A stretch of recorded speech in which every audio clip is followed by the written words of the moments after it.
On March 15, 2011, Martin Sims was wandering down the streets of Carson, California. His clothes were ragged, he was filthy, and gibbering like a madman with a full beard and long, unkempt hair. His body was covered in scars, but he showed no signs of malnutrition. What made Martin's sudden appearance so remarkable? He'd been missing for 3 years. When he was interviewed by police, they asked him where he'd been all this time. They couldn't believe his answer. He'd been trapped in an IKEA since 2008, but this was no ordinary IKEA. This was a dangerous anomaly that would come to be known as SCP-3008. Martin's strange answers in his interview were laughed off by his interviewing officers, who assumed he was either crazy or under the influence of something, but they caught the attention of an SCP Foundation field agent embedded in the precinct. The report was passed up the chain to a local site director who approved a detachment of Foundation field operatives to look into Martin's case. While he was reluctant to lead the Foundation agents back to the offending IKEA, the Foundation can be extremely persuasive.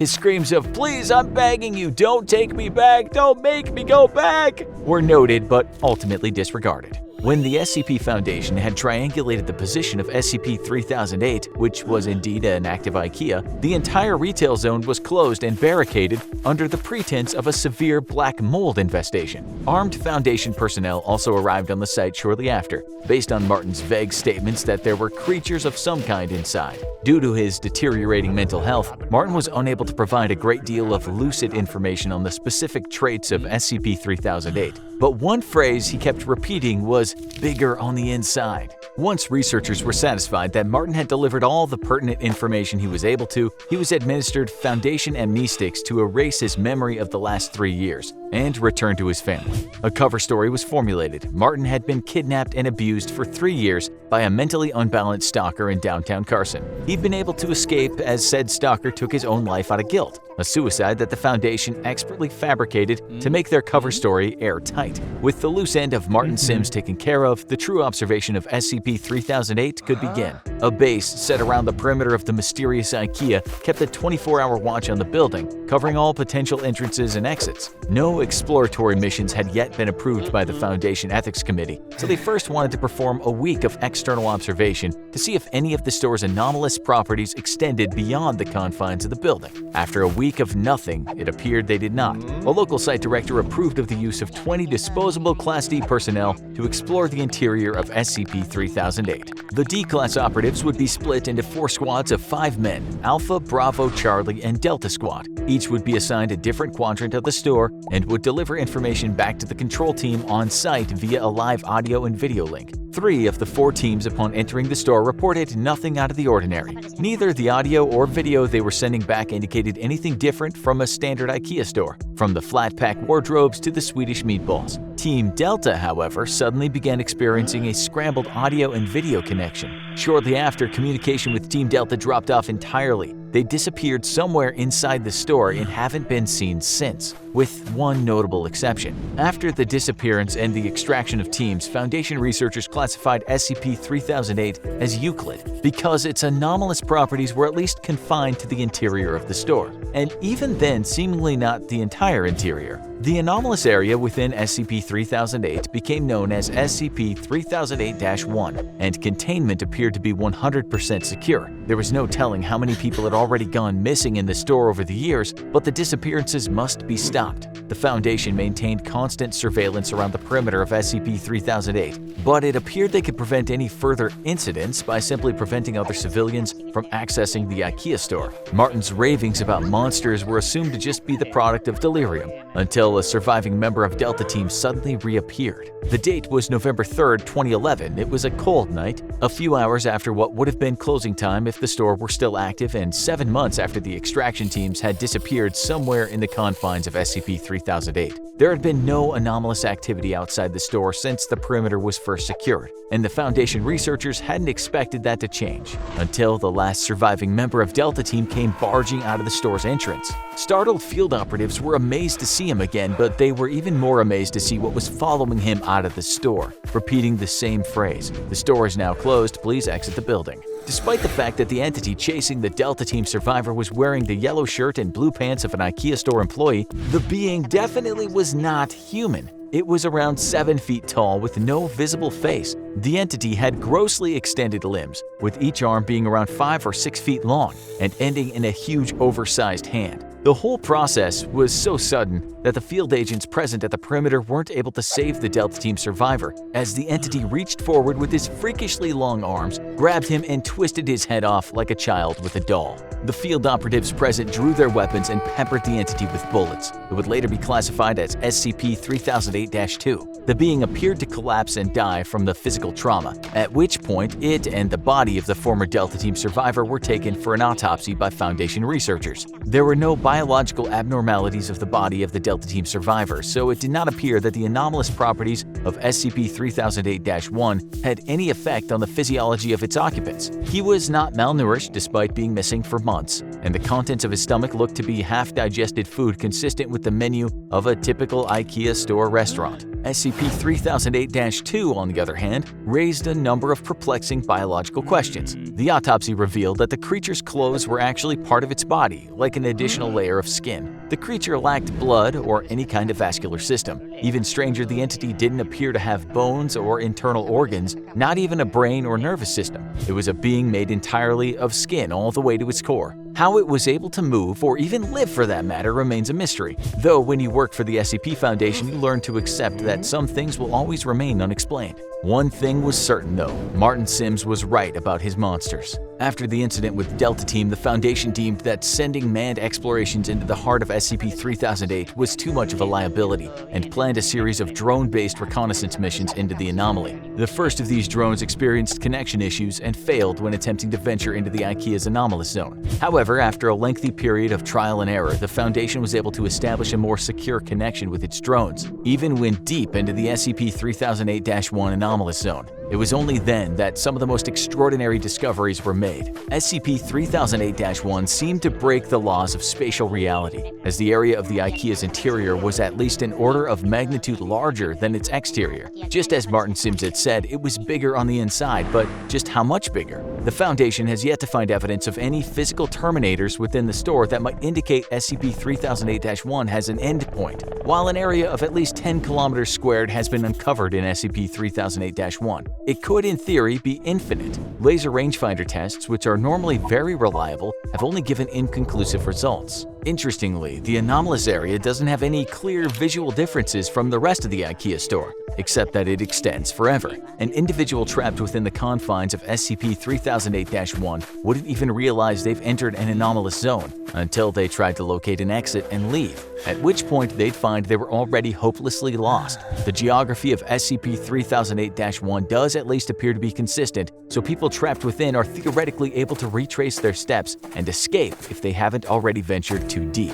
According to data collected during the drone reconnaissance missions, SCP-3008-2, of which there appear to be a vast population, would wander the stores aimlessly during the day. They are unresponsive to the drone's presence and did not appear to be aggressive. While the physical descriptions of these creatures could vary slightly, they all follow the same overall trend. Clothes consistent with an IKEA uniform, no face, either seemingly too tall or too short, and limbs that are grossly out of proportion with their bodies. As the Foundation began sending drones deeper into SCP-3008-1, they found another incredible discovery. There was an unknown population of humans trapped inside IKEA's anomalous zone, and these people had used the IKEA furniture around them to create entire settlements and towns within the store. There were several of these towns, all of which seemed to cohabitate peacefully. Even Foundation personnel found this development in their research to be truly extraordinary. Since SCP-3008 was first identified, there have been only 14 civilian escapes. Some had been trapped inside for months, others had been in there for years, some far longer than Martin's 3-year stint.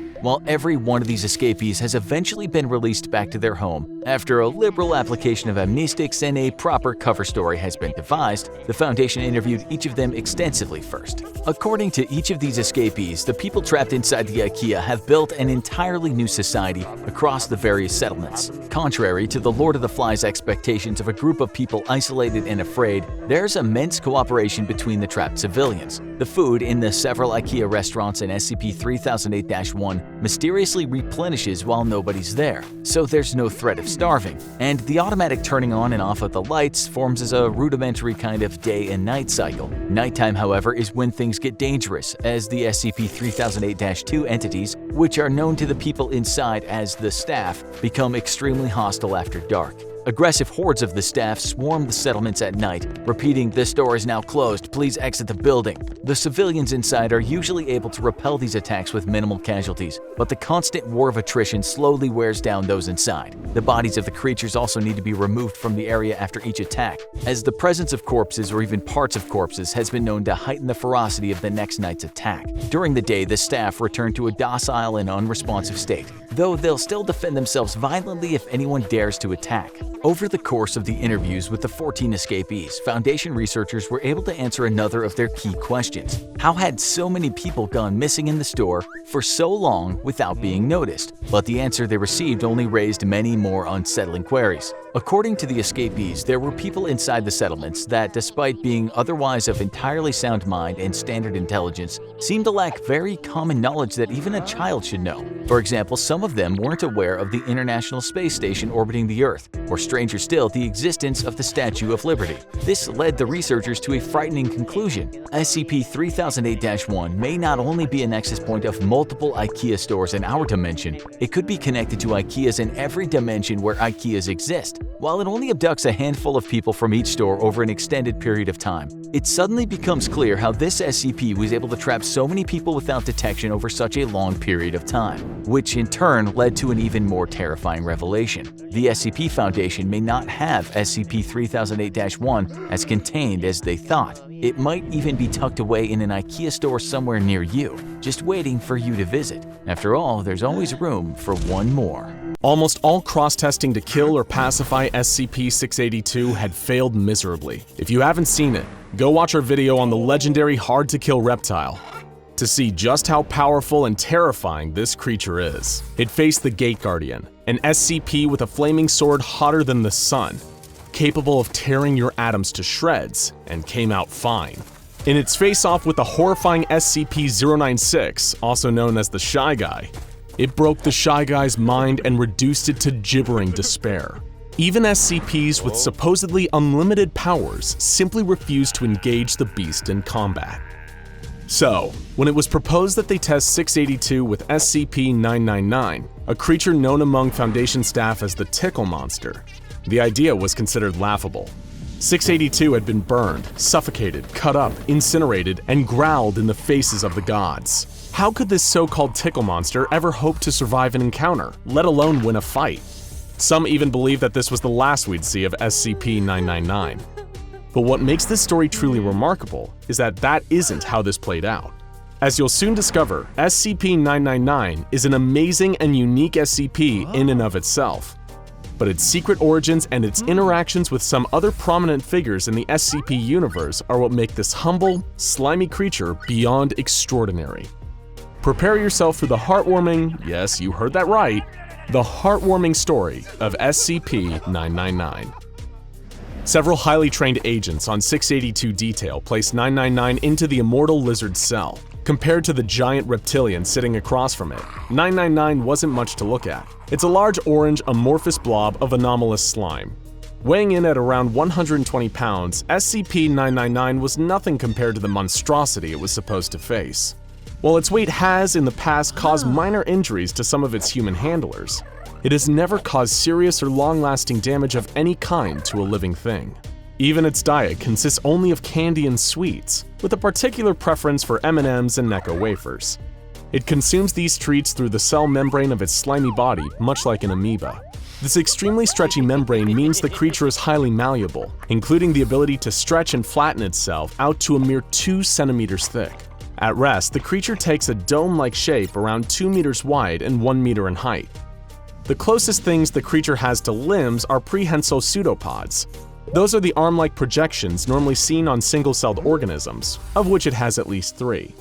The more you hear about this utterly harmless creature, the more that matching it up with the pure embodiment of absolute hatred known as SCP-682 feels downright cruel. In absolute contrast to the misanthropic attitudes of the reptile, 999 loves humans. It has a playful dog-like attitude. Much like an overexcited puppy when approached, 999 will react with extreme joy and slither towards the nearest person in order to interact. It will leap onto them, using 2 of its 3 prehensile pseudopods to hug the person, while the third nuzzles the person's face, emitting high-pitched cooing and gurgling noises throughout.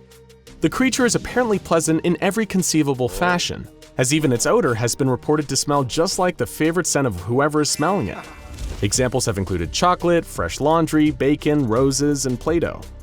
It's almost impossible to oversell just how beloved and benevolent this strange creature is. It's one of the rare sapient SCPs to earn the Safe class, and it's allowed to roam freely around its facility at all times, apart from a 1-hour bedtime period between 8 and 9 p.m.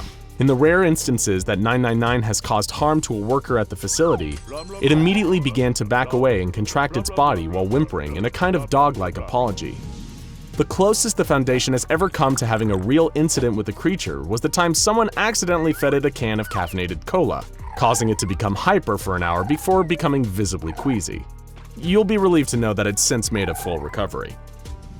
But what would happen when this whimsical creature is forced to go toe-to-toe with the Foundation's most ill-tempered monster? The employees observing the test watched in suspense as 999 began to enthusiastically slither towards 682. It's no surprise that after being tortured and almost killed hundreds of times during testing, 682 had grown jaded to the cross-tests it was regularly subjected to. When it saw this strange orange blob squelching across the ground towards it, it sighed and groaned, expecting the worst. "What is that?" the creature asked of its gelatinous guest.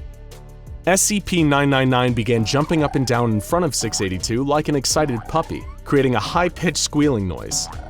Just as it regarded all living things, 682 thought the creature bouncing around before it was disgusting and hardly worth the effort to destroy. Was the Foundation even trying anymore? With a single vicious stomp, 682 flattened the friendly creature beneath one of its feet. Observers were prepared to charge in and liberate 999 from under 682's claws. But then something truly unexpected happened. The expression on 682's acid-eaten face began to slowly change. It was beginning to smile. Observers recorded a noise what they thought could have been a chuckle, as the creature growled and said, "What is this? I feel good." While the observers looked on, stunned at what was happening, 999 began to slither and crawl up from between 682's toes. It reformed on its scaly leg and slithered up along its side until it reached the neck. There it began to nuzzle like it had never nuzzled before. The results spoke for themselves. 682 was grinning and chuckling, repeating a phrase that the Foundation never would have imagined coming from 682. "Feel so happy, happy, happy, happy." Just when you thought SCP-999 couldn't possibly be more adorable, you learn about its greatest power, bringing joy. Anyone and anything that comes into contact with the creature, even in passing, will experience a kind of mild euphoria. As one's contact with the creature is prolonged, this overwhelming sense of joy increases and continues long after you've separated from it. Prolonged contact has completely cured depression, anxiety, and PTSD, along with a number of other conditions, including rage and antisocial personality disorders. Serial killers practically become saints after coming into prolonged contact with 999, and in that moment, 682 was no exception. And there truly does not appear to be no exceptions.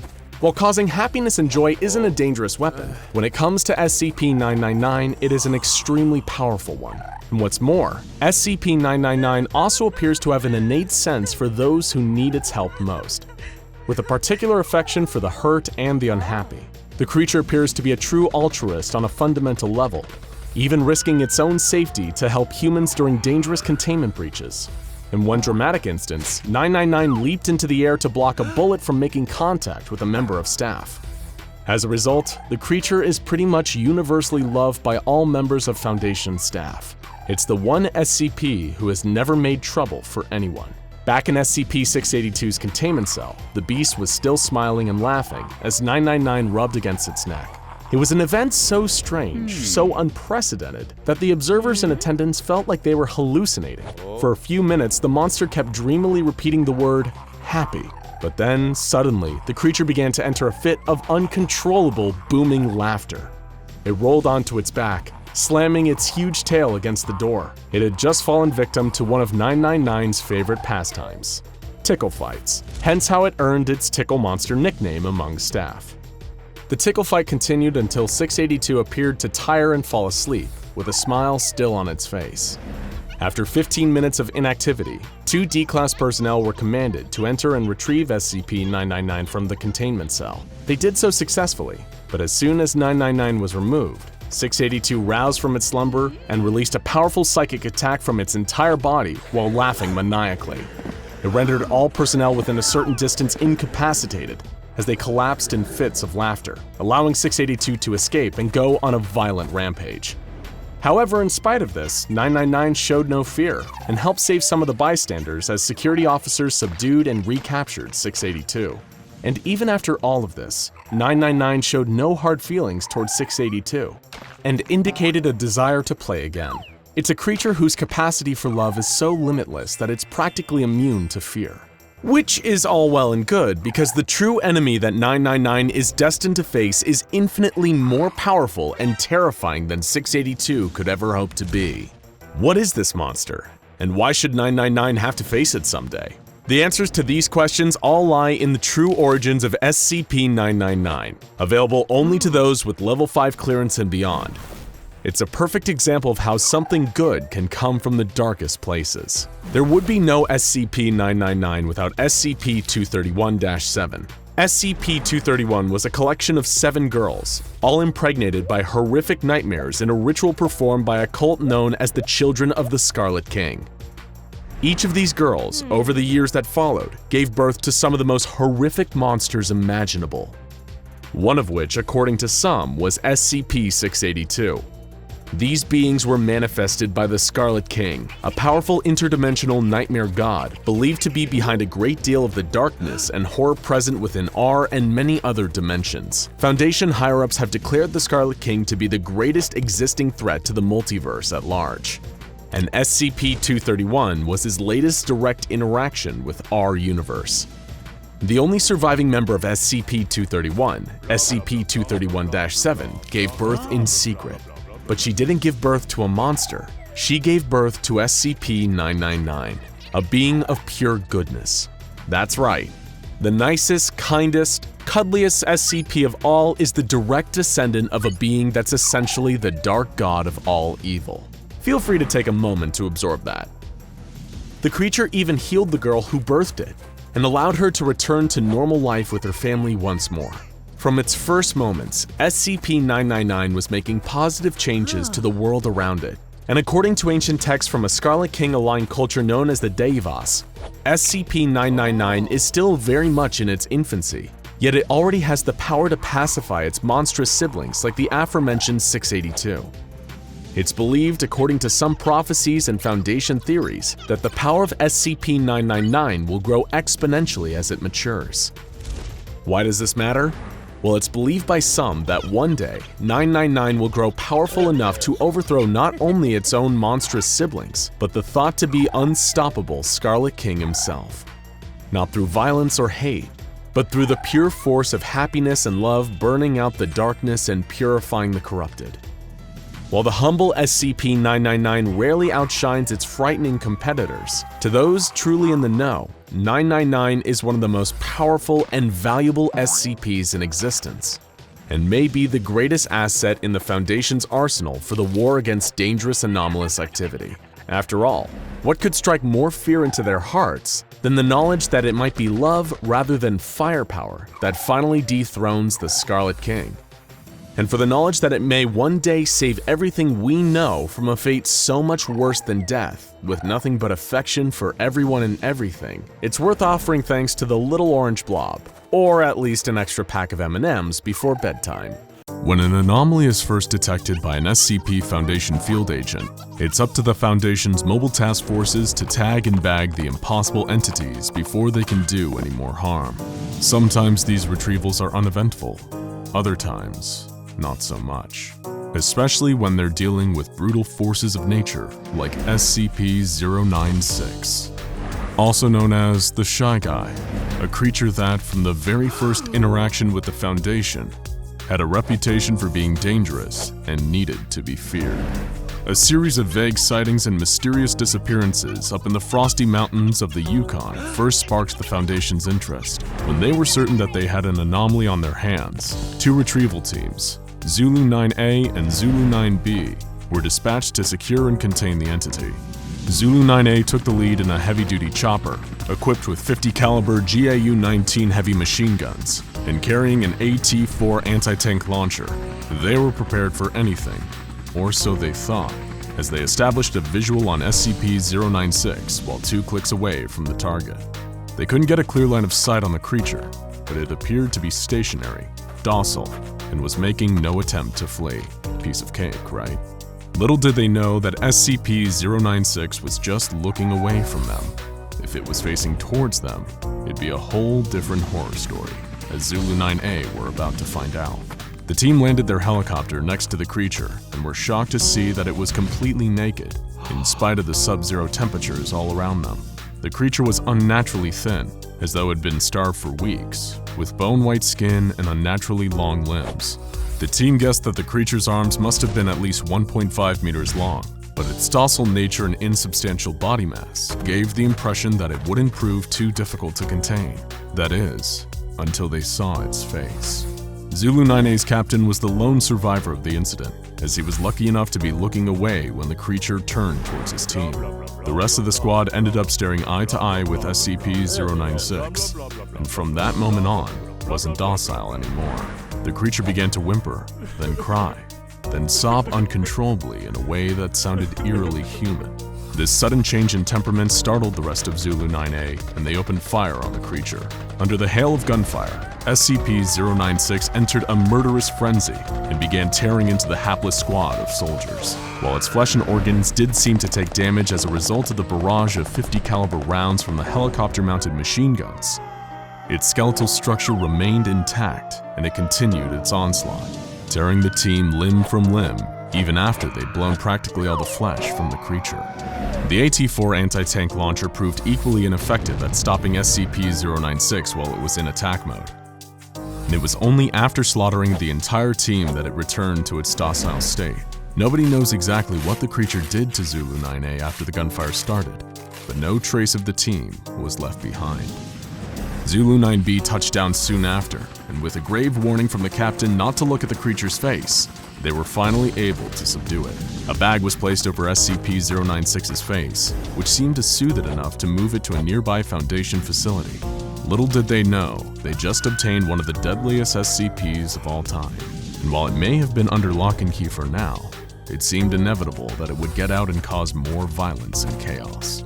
Research and containment procedures for the SCP-096 were put under the command of Dr. Dan, a senior researcher at the site. It was his job to find out exactly what this being was capable of. And the more he tested, the more he realized that they were dealing with something truly terrifying. Disposable D-Class personnel were used to figure out exactly what it was that caused the creature to enter its attack mode. Just as it had during the initial retrieval mission, SCP-096 went berserk when any of the attending personnel saw its face. In this stage, it would enter a period of considerable and unstoppable distress for 1 to 2 minutes, covering its face and wailing loudly. When the period of distress ended, the creature would mercilessly slaughter every D-Class that had seen its face, and just like with Zulu 9A, no trace of their bodies would be left behind.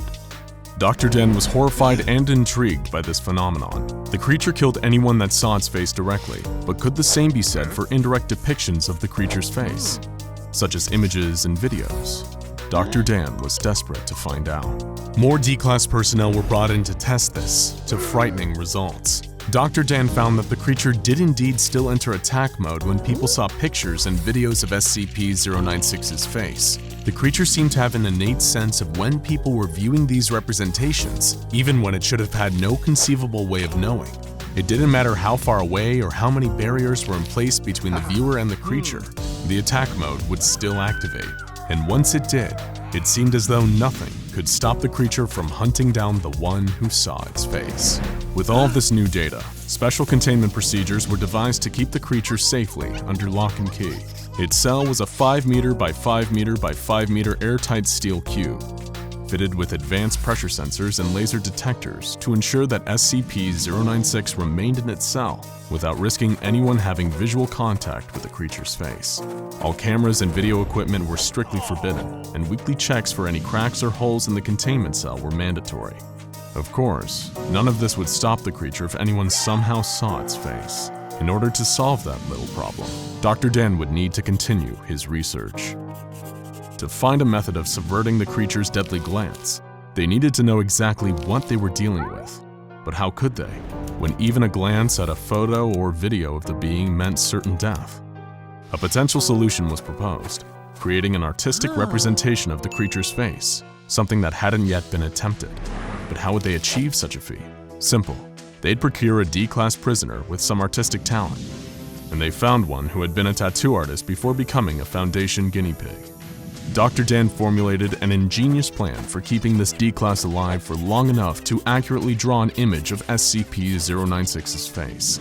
He would be placed in a bathysphere diving bell several kilometers underwater and tens of kilometers away from the containment cell where the SCP was being held. The D-class was made to look at a photograph of the creature's face and then replicate that image in a pencil sketch.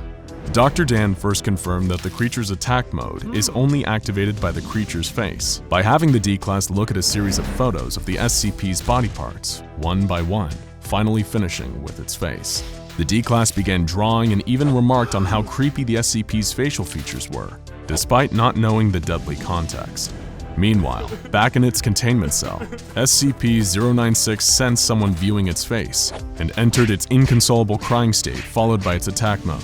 It broke out of containment easily and began making a beeline for the D-class, traversing the miles between it and its prey.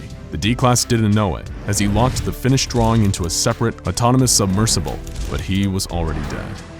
As the drawing made its way up to a researcher on the surface, SCP-096 dived into the water and started swimming down towards the artist. Minutes later, the bathysphere was breached, and the D-class was torn to shreds. SCP-096 was recaptured without issue by Surface Recovery Team Foxtrot 303A, and further testing on the drawing showed that artistic representations of SCP-096's face were in fact harmless. From this experience, we now know that the creature has a gaunt face with totally white eyes, possibly indicating blindness and a grossly extended jaw.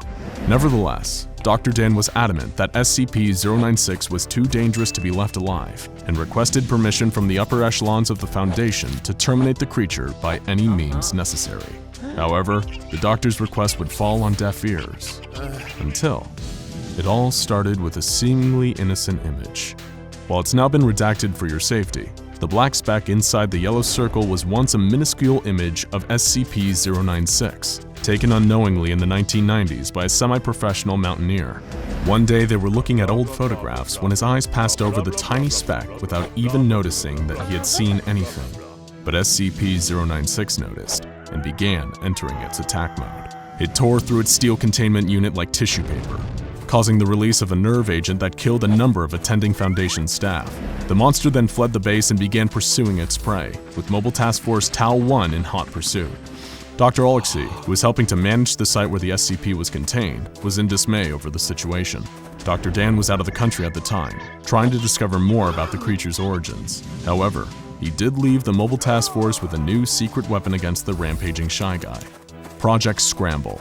Scramble were state-of-the-art goggles featuring a new technology created by Dr. Dan, which, using artistic renditions of 096's facial features, could detect and scramble the features of SCP-096 into an unrecognizable form, preventing the normally deadly effect of gazing upon its face.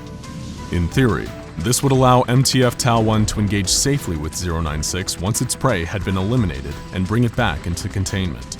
But disaster struck on two fronts. First, the prey in question was located in a population center, creating the potential for a huge loss of life. And the second bigger problem was that the scramble technology didn't work, as stray pixels of the creature's face would reach the eyes of the task force before the internal microprocessor had time to scramble them. The mission turned into a death sentence, as SCP-096 slaughtered almost the entire task force, as well as a number of civilians in town, including an infant and its entire family. It was a monumental disaster, made even worse by a final revelation.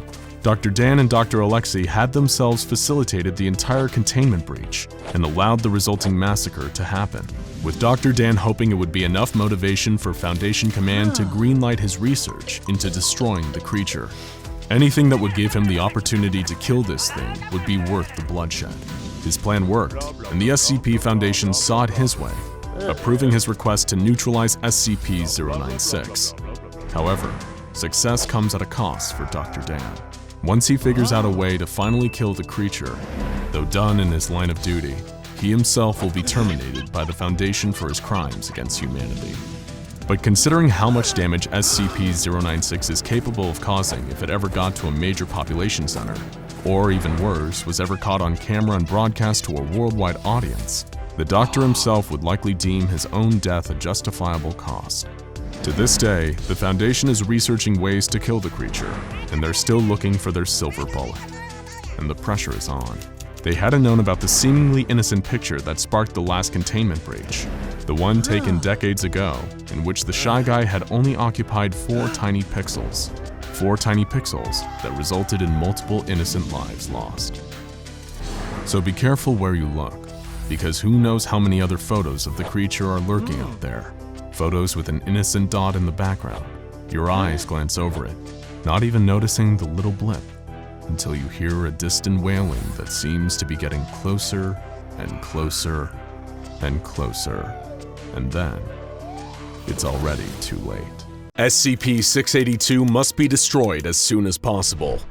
So begins the SCP Foundation file on the dreaded SCP-682, a highly intelligent reptilian monster that has, despite the Foundation's best efforts, proved impossible to kill. It may not be the most dangerous SCP out there, considering that some are capable of eliminating entire realities, but it's one of the most iconic. And you've probably heard tales of the monster that death forgot, and you know exactly why everyone is so afraid of the so-called hard-to-kill reptile. It's been subjected to some of the most deadly weapons and traps the Foundation could devise, and survived attacks from some of its deadliest fellow SCPs. But before we tell you about the Foundation's many failed assassination attempts against the so-called hard-to-kill reptile, we need a little more groundwork on what this creature even is. The first thing to know about SCP-682 is that this thing wants you and everything you know dead.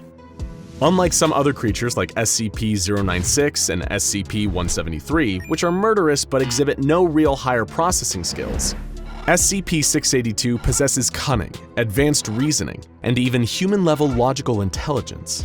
SCP-682 can engage you in conversation, but just talking to the creature calmly and cordially will sometimes cause it to enter its rage state, where it becomes even more dangerous and volatile.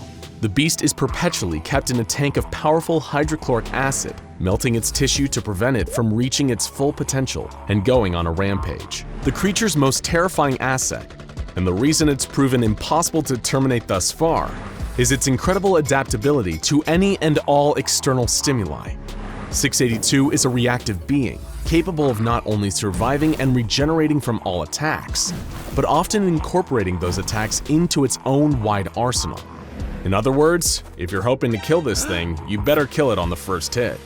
Because if you don't, you better believe it's gonna hit you back 100 times harder.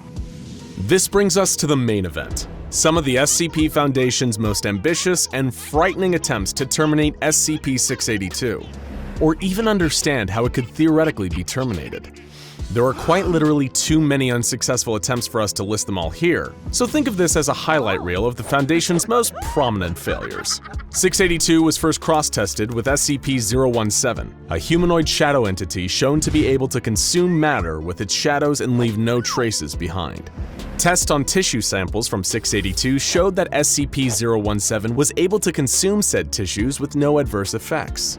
However, when SCP-017 was placed into the containment chamber with the actual creature, 682 let out a horrific roar that was so loud it damaged nearby audio equipment. SCP-017 fled to the corner of the room, and 682, in its rage state, attempted to breach containment. Agents managed to suppress and remove the creature, but no meaningful damage was logged. Attempt failed. SCP-173, the killer statue, was later brought in, hoping that its thus far impeccable track record for killing would hold strong. The The second that 173 was introduced into the testing area, 682 retreated to the far wall and began screeching intensely. It was intelligent enough to know what it was dealing with here. While the researchers and guards expected an instantaneous reaction, there was actually a stalemate for over 6 hours, as 682 stared at 173 continuously. Eventually, the tie was broken when agents shot out 682's eyes with high-caliber sniper rifles, breaking the line of sight and causing 173 to attack. Though 682 sustained damage to several parts of its body, while its eyes regenerated, the creature was not killed. It then regenerated a number of eyes all over its body, covered in a clear armored carapace that made them resistant to bullets. The stalemate continued for an additional 12 hours as 682 maintained perpetual eye contact. 173 was eventually removed from the containment unit, and the mission was aborted. Attempt failed. In their desperation, the SCP Foundation restored to bringing in another dangerous and seemingly unkillable monster to take on 682. SCP-096, also known as the Shy Guy. As astute SCP fans will already know, this being kills anything that sees its face, with no known exceptions, and when it enters its attack mode, it's thought to be quite literally unstoppable. Or at least, it was. While SCP-096 was able to destroy 85% of 682's original body mass during their 27-hour battle, it was left mentally broken, wounded, and huddled in the corner. To this day, if ever confronted with SCP-682, the Shy Guy reacts in pure terror, turning away and clawing at its own face. Attempt failed. During a deadly containment breach, SCP-682 also went head-to-head organically with another iconic SCP Hall of Famer, SCP-106, also known as the Old Man. The Old Man and a shape-shifting psionic anomaly known as SCP-953 broke into 682's containment cell. The Old Man pulled both of his fellow anomalous combatants into his pocket dimension to continue the battle on his terms. However, despite losing 67% of his body mass during the ensuing pocket dimension showdown, 682 still prevailed, with the Old Man eventually fleeing back to his cell and 953 being collected and taken away by agents. Once again, SCP-682 continued to hold the title. But it wasn't just cross-testing experiments, intentional or otherwise. The SCP Foundation's quest to kill 682 led them to a number of more conventional murder methods, all with varying degrees of success. Due to SCP-682's highly adaptive abilities, some methods were discounted from the outset. For example, launching a powerful thermonuclear missile at the creature was soundly rejected by O5 Command, on the premise that if the creature wasn't destroyed and evolved to the point where it could shrug off nukes, humanity would be pretty much done for. Other ideas were abandoned just for being too ridiculous, such as one researcher's suggestion to fly the creature through the air and drop it from a considerable height, hoping to kill it with the high-altitude impact. I'm not sure we even need to tell you why that's a terrible idea, but during the experiments on SCP-682, the studies ranged from honest to incompetent to straight-up evil. One guest researcher fed 2 small innocent children to the creature just to see what would happen. He was then himself fed to the creature for his sadistic behavior, which was viewed as getting in the way of his professional conduct. After all, the Foundation is meant to be cold, not cruel. It was SCP-682 that had the monopoly on cruelty. Memetic kill agents were a resounding failure. They attempted to dismember 682 with a powerful laser, only to have the creature develop reflective surfaces that displaced the beam and caused catastrophic damage to the area around it. They attempted to kill the creature by sucking all the air out of its containment facility and create a vacuum, but it expelled a dangerous gaseous compound that reacted violently and exploded when air was once again introduced into the room. The Foundation used high-precision blades to slice SCP-682 into approximately 12,000 pieces, then separated these pieces. Unsurprisingly, by this point, this attempt also failed. The 12,000 pieces reformed a short while later into the fully operational killing machine we all know and fear. In one particularly frightening display of intelligence and adaptability, the Foundation attempted to kill 682 with extreme heat, but it shielded itself by developing a second carapace composed of solid helium. When personnel entered the room following the failed attempt on the creature's life, it shattered its helium carapace into deadly shards that fired around the room and shredded all Foundation personnel in attendance. It had set a trap, and that trap had been wildly successful.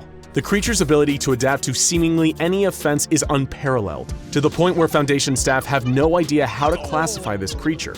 whether it's organic, inorganic, or even alive at all based on any definitions we could understand. At every turn, the creature just raised more questions. What is it? Is it possible to destroy it at all by any means? Who was even trying to kill who here? Because it certainly seemed like SCP-682 had a masterful KD ratio by now. More extreme feats of cross-testing continued in the Foundation's growing desperation to eliminate this monster. SCP-162, which is a hypnotic ball of sharp objects, hooks, and high-tension fishing line, was introduced to 682's containment cell. The hooks latched onto the creature and tore huge portions off, including its entire lower jaw and one of its limbs. However, 682 was still able to breach containment, kill 11 people, and badly wound 86 others. It regenerated its severe injuries in no time. The beast was even taken to the domain of the Gate Guardian, one of the proposals for SCP-001. The Guardian had a flaming sword hotter than the sun, capable of destroying its targets on an atomic level.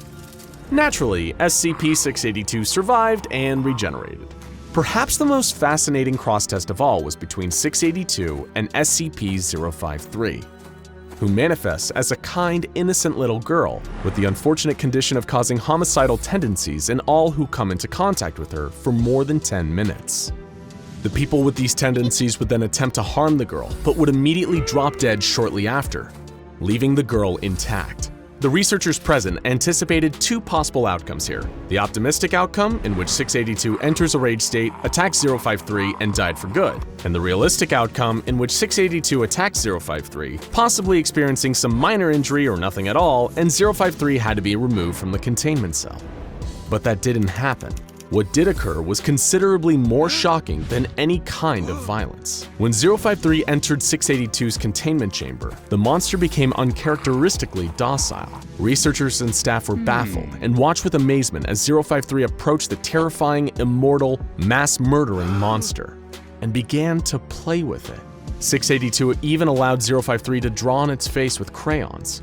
Researchers thought they must have been dreaming seeing this surreal display play out. 053 even appeared to have affection for this unkillable misanthrope. It was a single act in defiance of everything they thought they knew. When Foundation personnel entered the containment cell to separate the two, 682 went ballistic and killed multiple guards. 053 also wept, sad at being separated from her new friend. To this day, despite further testing, the Foundation has no idea how or why this happened. Like many details surrounding SCP-682, it's shrouded in deeply frustrating mystery. And so the tale of SCP-682 continues, in spite of the Foundation's best efforts. The monster continues to breach containment and slaughter with some regularity, taking out its seemingly limitless hatred for not only human beings, but anything that dares draw breath.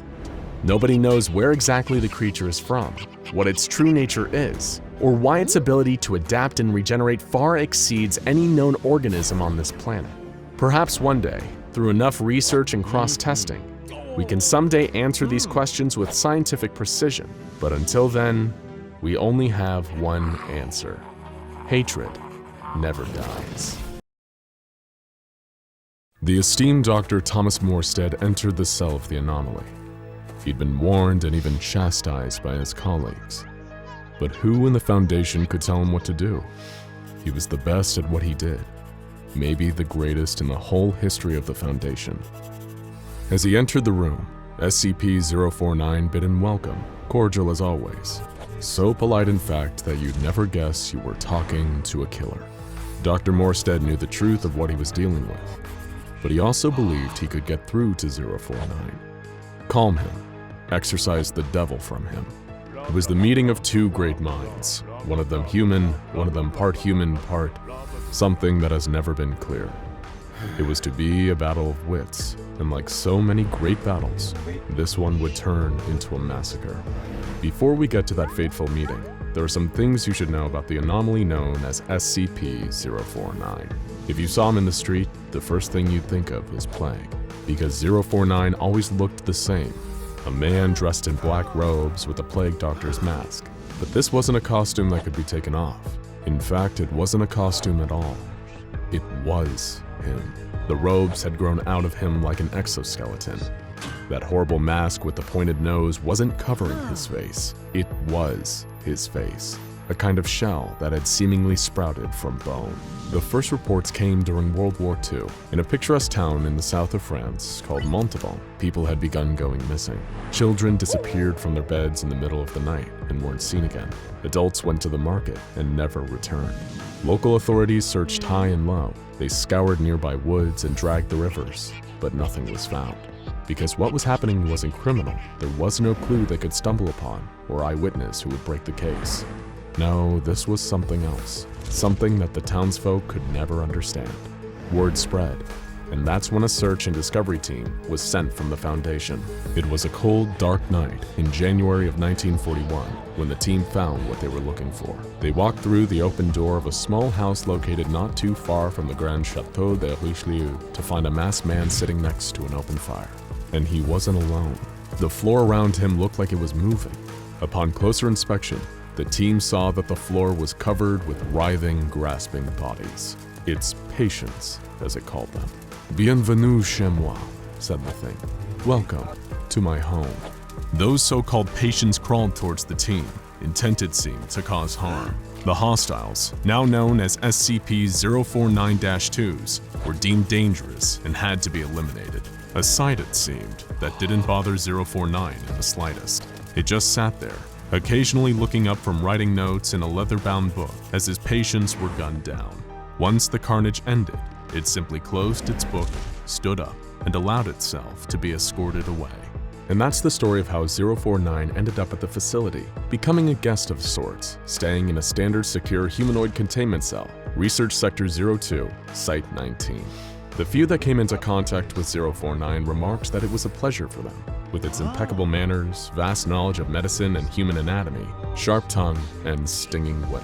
They almost became spellbound listening to it, caught in the throes of its charms until, with the simple touch of its hand, it would drain the life from them. That's why SCP-049 was classified as a Euclid. That's why armed guards were always stationed outside its cell. It's why doctors took great precautions when in its presence, and it's why Dr. Morstead should have known better. Remember, when 049 was discovered in France, it willingly went with the team, like it was happy it had been found, as if it had planned its own capture. When it arrived at the facility, it didn't act like it was contained against its will. It was like it was returning home. Initial findings as to the biology of 049 were that it didn't require any sustenance at all, not even water. It seemed content to be left alone with its notebooks. It did not object when it was asked if it could share some of its notes and gladly handed over its journals. But upon examination, it was discovered that they were written in the language that no linguist or cryptologist has so far been able to translate. It's apparent that 049 derives much satisfaction from seeing so-called experts struggle over its text. Unable to read those notes, a long line of doctors visited 049 in its cell, each fascinated by what they beheld. It was learned that it has traveled the globe. It speaks many languages, but prefers to speak what it calls les langues de l'amour, French. It asked for only one thing: warm-blooded animals. The facility agreed to supply 049 with various kinds, including rabbits, cattle, and even an ape on one occasion. Just like with humans, it could kill the animals with a mere touch of its hand, sucking the life right out of them. But that wasn't even the most incredible part. Soon those animals would rise again, as if reanimated by 049. They would become, for all intents and purposes, the living dead. And they were hostile. After several unfortunate incidents, they were taken from the cell the moment they arose and disposed of in the incinerator. This was not to the liking of 049, who would claim it had cured the animals. For it, the world was sick. It saw plague and pestilence everywhere, and the meaning of its existence was to rid the world of disease. Humans, it said, contained a virus and had to be cleansed. In the first days after arriving at the facility, 049 didn't seem to pose a threat to humans. It was quite friendly, in fact. It seemed aware of the fear it caused in staff and would often go out of its way to make them feel comfortable and safe. This was a ruse, of course, or a canard, as 049 liked to say. It had no intention to help humans. No, it had come for humans. It wasn't trapped. It had set a trap.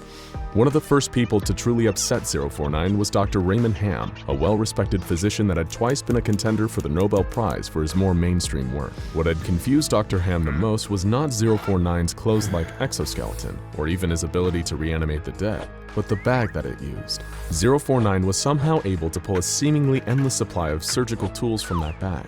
Sometimes it would even pull out objects that were somehow larger than the bag itself. It was as if the bag connected to somewhere else. And that's what Dr. Ham wanted to talk about on that fateful day.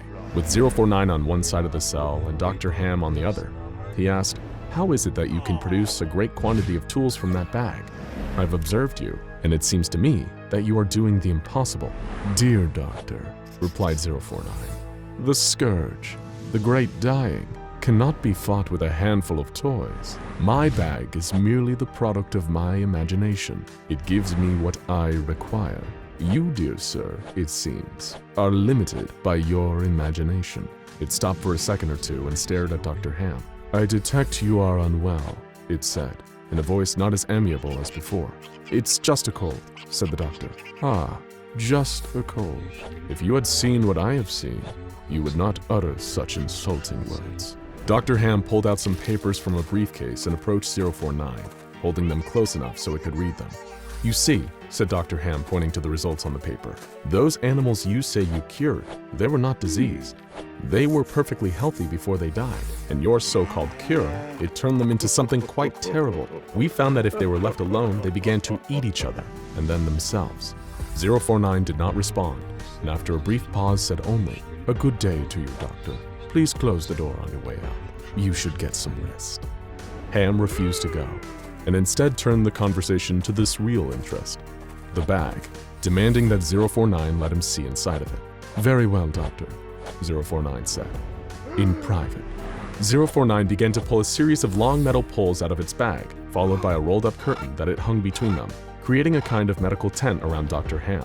It seemed to stare for just a moment into the observation camera outside of itself before whipping the curtain shut. Dr. Ham was discovered 3 hours later, crawling around the floor of 049's cell, now another mindless undead. When he was retrieved by security, 049 didn't even look up from his notebook. Dr. Ham didn't get the incinerator treatment, but he did receive a fatal dose of drugs, a mercy. A removal team was sent to 049's cell, but it had said there was no need for special extraction techniques. It would go willingly, wherever they wanted to go. It was not, it said, an enemy of the people. "The Hippocratic Oath forbids me to hurt a human being," it said while walking to the interrogation center. "My only desire is to offer you my services and expertise." The floors and walls of the interrogation center room were painted a bright white. Even the table was white, which contrasted with 049, a mass of black sitting in the middle of the room. During the interrogation, it refused to admit or even accept that it had killed Dr. Ham. "I cured him. I removed the pestilence from his body," it said. It was later asked if it regretted its actions, to which it replied, "Well, good sir, one always regrets the loss of a colleague for any reason, but I stand by my actions. The pestilence must be abated before it is too late."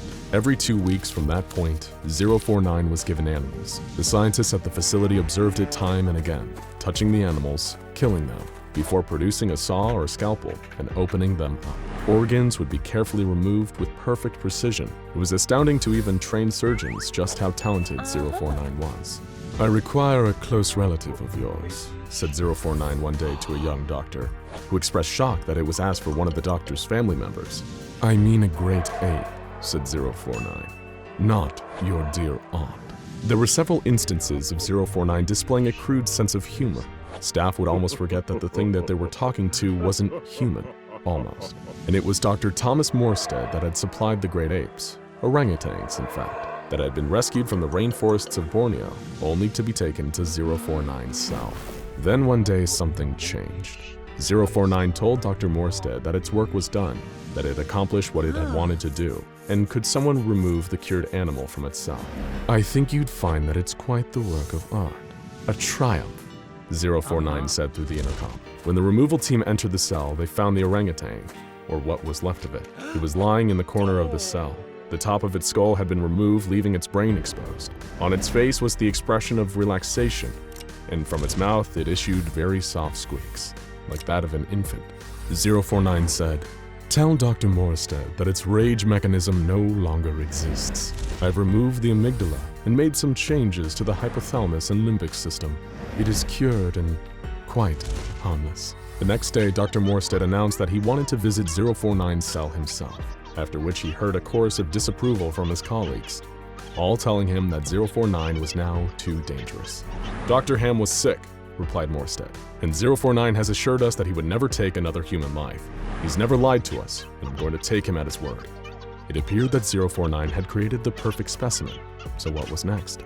Dr. Morstead had to know. Everyone is sick, 049 told Dr. Morstead after the two had talked for a couple of minutes. The great pandemic has started. Fear not, Doctor. I have a cure. No longer will you humans spread your disease. I'm afraid you are wrong, replied the doctor. This pandemic you speak of does not exist. We can happily live with our pathogens. We have done so for millennia. Dr. Morstead became angry that he couldn't get through to 049. I'm afraid you are suffering from paranoia. It is you who need to be cured.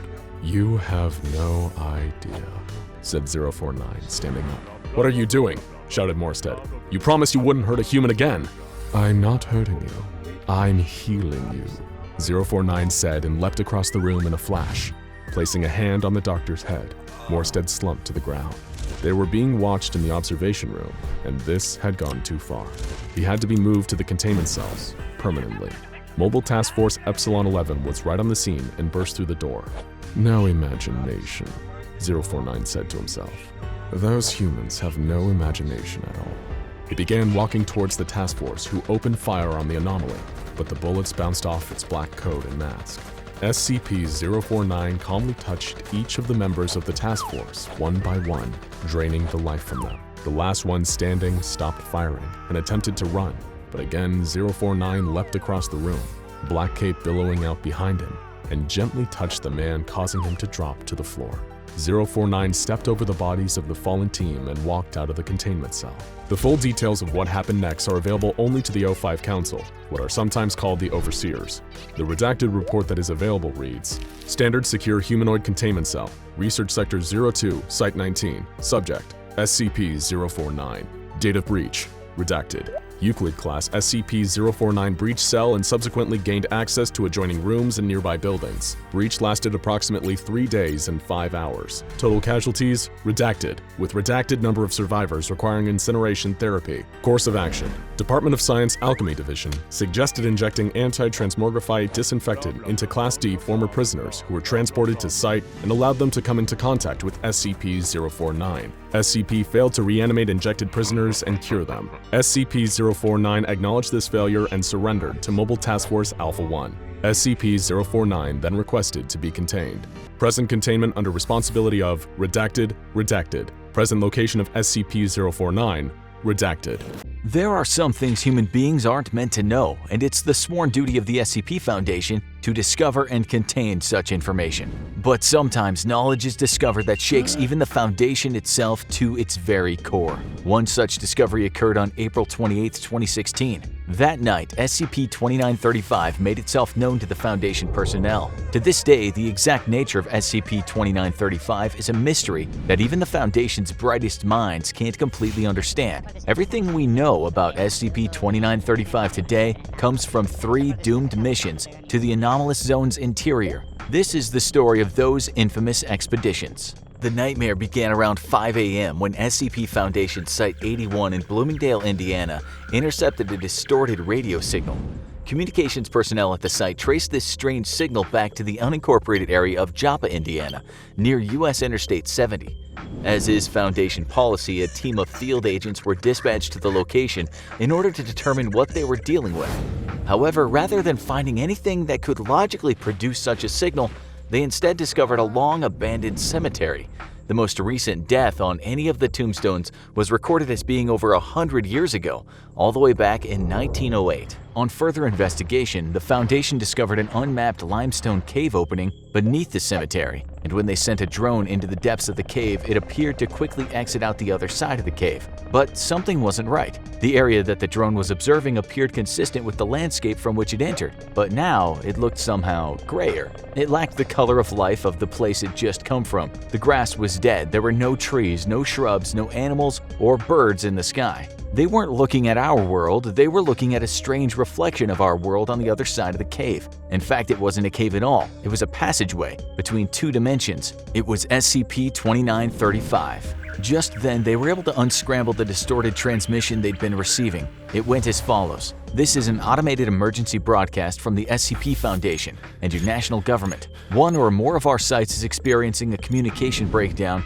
likely due to a containment breach of unknown magnitude. All citizens are ordered to stay in their homes as containment teams work to secure the breach. This message will broadcast from April 20th, 2016 until… At that point, the message would cut and repeat, as it had for 8 straight days. The message source? Site-81, but not this Site-81. The SCP Foundation was receiving an emergency distress signal from themselves in another dimension, a bizarre event that even the Foundation had never experienced before. Field agents were terrified by the implications of what they just heard and contacted Site-81 Command to request additional units. The Foundation wished to fully understand this anomaly as quickly as possible due to the potential threat it could pose toward the Foundation, so they dispatched Mobile Task Force Epsilon 13, codenamed Manifest Destiny, to perform the first of 3 manned missions into the heart of the anomalous zone. The first exploratory mission into SCP-2935 was codenamed Gauntlet and consisted of a 4-man team fitted with full hazmat suits and direct video and audio links to Mission Command. The team was led by a field operative known only as Agent Juno. His subordinates were Agents Kale, Devon, and Underwood. Their directive was to gather samples and survey the area positioned directly around the insertion point, meaning the other cave mouth of SCP-2935. The mission only lasted about an hour, but what they saw in there would stay with these men for the rest of their lives. After a 15-minute trek through the cave, Manifest Destiny arrived in the mirror dimension, where they were struck by the eerie silence of a place that seemed identical and yet so different from their home dimension. The first observation they made was the total absence of all living vegetation. Trees, grass, weeds, everything, it was all dead. On orders from their superiors back in the original dimension, that we'll refer to from here on as Dimension Prime, Manifest Destiny headed deeper into the mirror dimension of SCP-2935. They traveled 2 kilometers without detecting a single sign of plant or animal life, not even insects. Eventually, they came upon a farmhouse with 2 cars parked outside. With authorization from Command, Manifest Destiny breached the house and headed inside. Agent Kale confirmed that there was still power flowing to the building as the lighting appeared to work just fine, but they came upon a horrifying discovery in the house's dining room. 3 adult corpses, 2 female, 1 male, were seated at the table. A 4th corpse, that of a male child, was sprawled out on the ground nearby. As if the death of what looked to be an entire family wasn't awful enough, the Manifest Destiny team noticed a number of other alarming details. There were no signs of decomposition on the bodies, nor did there appear to be any obvious cause of death. The family's last meal was still on the table: chicken, mashed potatoes, and green beans. While the food looked cold and stale, there was no evidence of rot or spoiling. The team found an open newspaper dated April 19, 2016, illustrating that the family may have died a full 8 days before the discovery. In Dimension Prime, decay would already be very well underway by that point, yet here there wasn't even a smell. Instead, everything was just covered in a thin layer of dust. Command requested that Manifest Destiny collect samples of the food as well as hair, skin, and fluids from the corpses for further study. Small electronics like smartphones were also taken from the bodies. Agent Devon turned on the television in the living room and found that while most stations were now running test signals, the shopping channel was still live. Well, the feed was live at least. Both hosts sat in front of the cameras dead, but perfectly preserved. The date on the screen read April 28, 2016.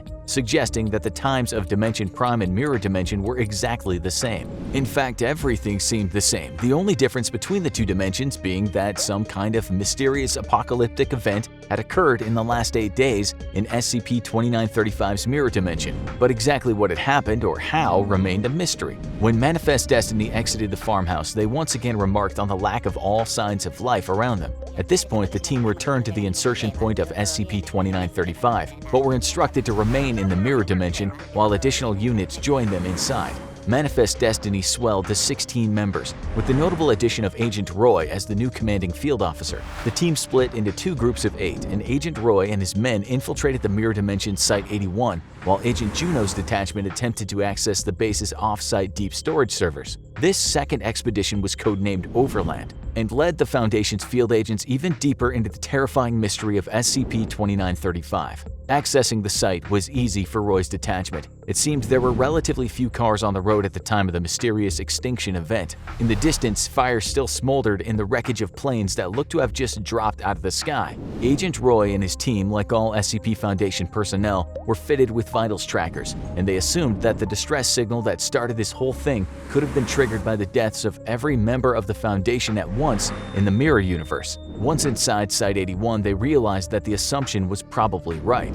Going door to door in the administrative wing, they found the perfectly preserved corpses of everyone they knew to be stationed there in Dimension Prime. People who were without a doubt still alive in their universe. Samples from the corpses that the Foundation would later study even confirmed the reason that the bodies were perfectly preserved. The corpses had experienced complete and sudden death on a cellular level, and even the bacteria that would typically take part in the decomposition process had died with it. In SCP-2935, death was total and absolute, across all types of life forms. As Agent Roy's team ventured further into the bowels of Site-81, they made another unsettling discovery: their own corpses, in roughly the same spots they'd been inside Dimension Prime's Site-81 8 days prior. Some of the Foundation's top scientists, including the esteemed Dr. Bright, were also found dead inside the facility. In an attempt to see just how far this unexplained phenomenon stretched, Agent Roy's team decided to inspect the containment cells, where they found that all the Mirror Universe's SCPs, including SCP-2996, were dead.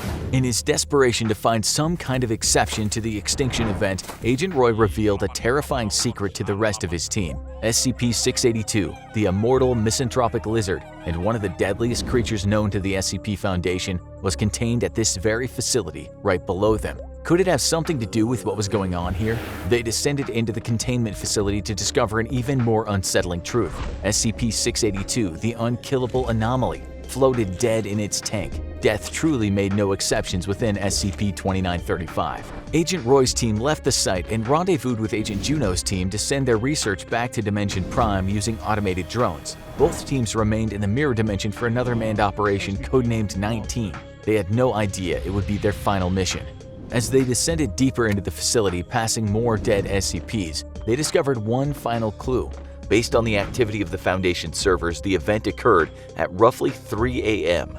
While underground in SCP-2935 Site-81, the team accidentally activated the base's on-site nuclear weapon, a failsafe meant to be detonated in the case of an emergency containment breach. Due to the base's failsafe protocols, every member of the Manifest Destiny team was locked and sealed inside Site-81. They, along with everything else, were incinerated in the nuclear blast. Once again, the mirror universe inside of SCP-2935 was lifeless. But that isn't where it ends. When the automated drones returned out of the SCP-2935 cave to the field operations in Dimension Prime, they were in for their own horrifying discovery. None of the footage or information gathered from SCP-2935 illuminated how or why the extinction event occurred. Everyone and everything simply dropped dead at the exact same moment.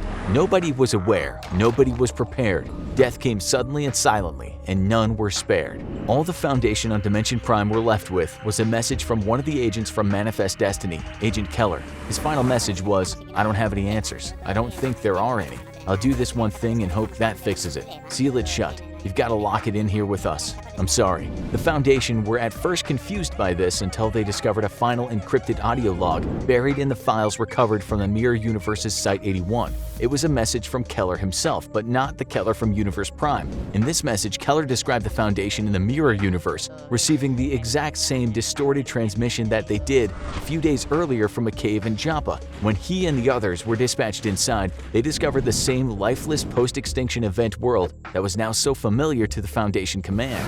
But there was a key difference. This wasn't the mirror dimension they'd just been studying, but a third, entirely different dimension. In his haunting final words, Mirror Dimension Keller admits that whatever caused the event in that third dimension, an entity in that mirror dimension Keller believed this was the specter of death itself, and had followed him back into his world, and history had repeated itself. SCP-2935 was the passageway through which absolute death could pass from dimension to dimension, and our dimension was the next in line. The deaths of Manifest Destiny may have saved our entire universe, as anyone passing back through the cave had the potential to bring death itself back with them. The Foundation decided in the end to follow Keller's advice. They sealed the entrance to SCP-2935 with concrete and now kept it under constant watch, since what waits behind the barrier is an entity even they have no power to stop if it ever got through. After all, it had killed them all before, or at least another version of them. What's one more dimension on the pile? Why, it may now just seem like a simple slab of concrete under an abandoned cemetery. This is why SCP-2935 might be the most dangerous SCP of all. The first thing that tipped the Foundation off to SCP-087's presence were the reports of numerous unexplained disappearances on campus. There were plenty of rumors about what might be behind them, but field agents suspected that the true source of the vanishing would be something beyond civilian imagination. All anyone knew for sure was that everyone who had gone missing was last seen in a certain administrative building on the university grounds, and that the disappearances only seemed to happen when the elevator was out.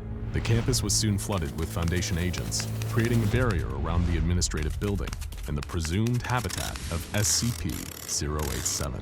Nobody else could get in, and hopefully whatever was inside couldn't get out. One of the Foundation's lead scientists was flown in to consult on the investigation. What could have been behind those students disappearing? The doctor's preliminary interviews with university staff who worked in the building yielded some interesting details. Strange noises, like banging and even a faint, shrill crying, would be heard from a door that led to a no longer used stairway in hallway 3B. Staff in the building had no reason to ever take these stairs, especially considering how many of them reported a strange sense of unease when just standing outside the dorm. The only reason someone might take those stairs is due to elevator malfunctions. In that instant, the doctor had put it all together. The staff they interviewed had their memory wiped with amnestics, special chemicals used by the Foundation with the power to delete human memories. The Foundation only used them for staff or civilians who had confirmed contact with an SCP, and the doctor knew that they had a live one on their hands. The staircase. There was something terribly wrong with that staircase, and it was the SCP Foundation's job to find out what, before it made anybody else disappear. This is the story of SCP-087, otherwise known as the Endless Staircase, and the 3 doomed journeys down into its murky depths. The doctor was more than eager to begin research into the staircase and its frightening, anomalous properties. After all, you don't claw your way up to being one of the Foundation's key researchers without being brave, and perhaps just a little bit deranged. As was standard, once a perimeter was secured around the staircase, the good doctor requested a selection of D-Class personnel for testing. For those not in the know, D-Class is the Foundation's polite way of saying cannon fodder. The doctor was sent 3 D-Class prisoners for use in his investigation of SCP-087. The first, D-8432, was, according to official documentation on the incident, a 43-year-old male of average build and appearance and unremarkable psychological background. This man once worked for the Foundation in a more official capacity, but he was given the often deadly demotion to D-Class due to a dangerous mistake handling SCP-682 that led to the deaths of several other agents. Now, it looked like it would be his turn.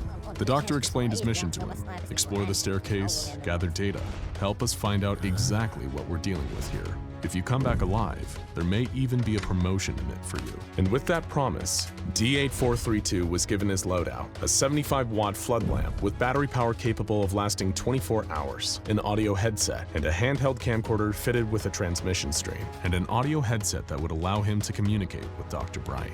D-8432 was then pushed through the door in hallway 3B and out onto the staircase. According to declassified Foundation files describing the staircase, SCP-087 is an unlit platform staircase. Stairs descend on a 38-degree angle for 13 steps before reaching a semicircular platform of approximately 3 meters in diameter. Descent direction rotates 180 degrees at each platform. The design of SCP-087 limits subjects to a visual range of approximately 1.5 flights. But in D-8432's mind, unlit really didn't seem like the right word.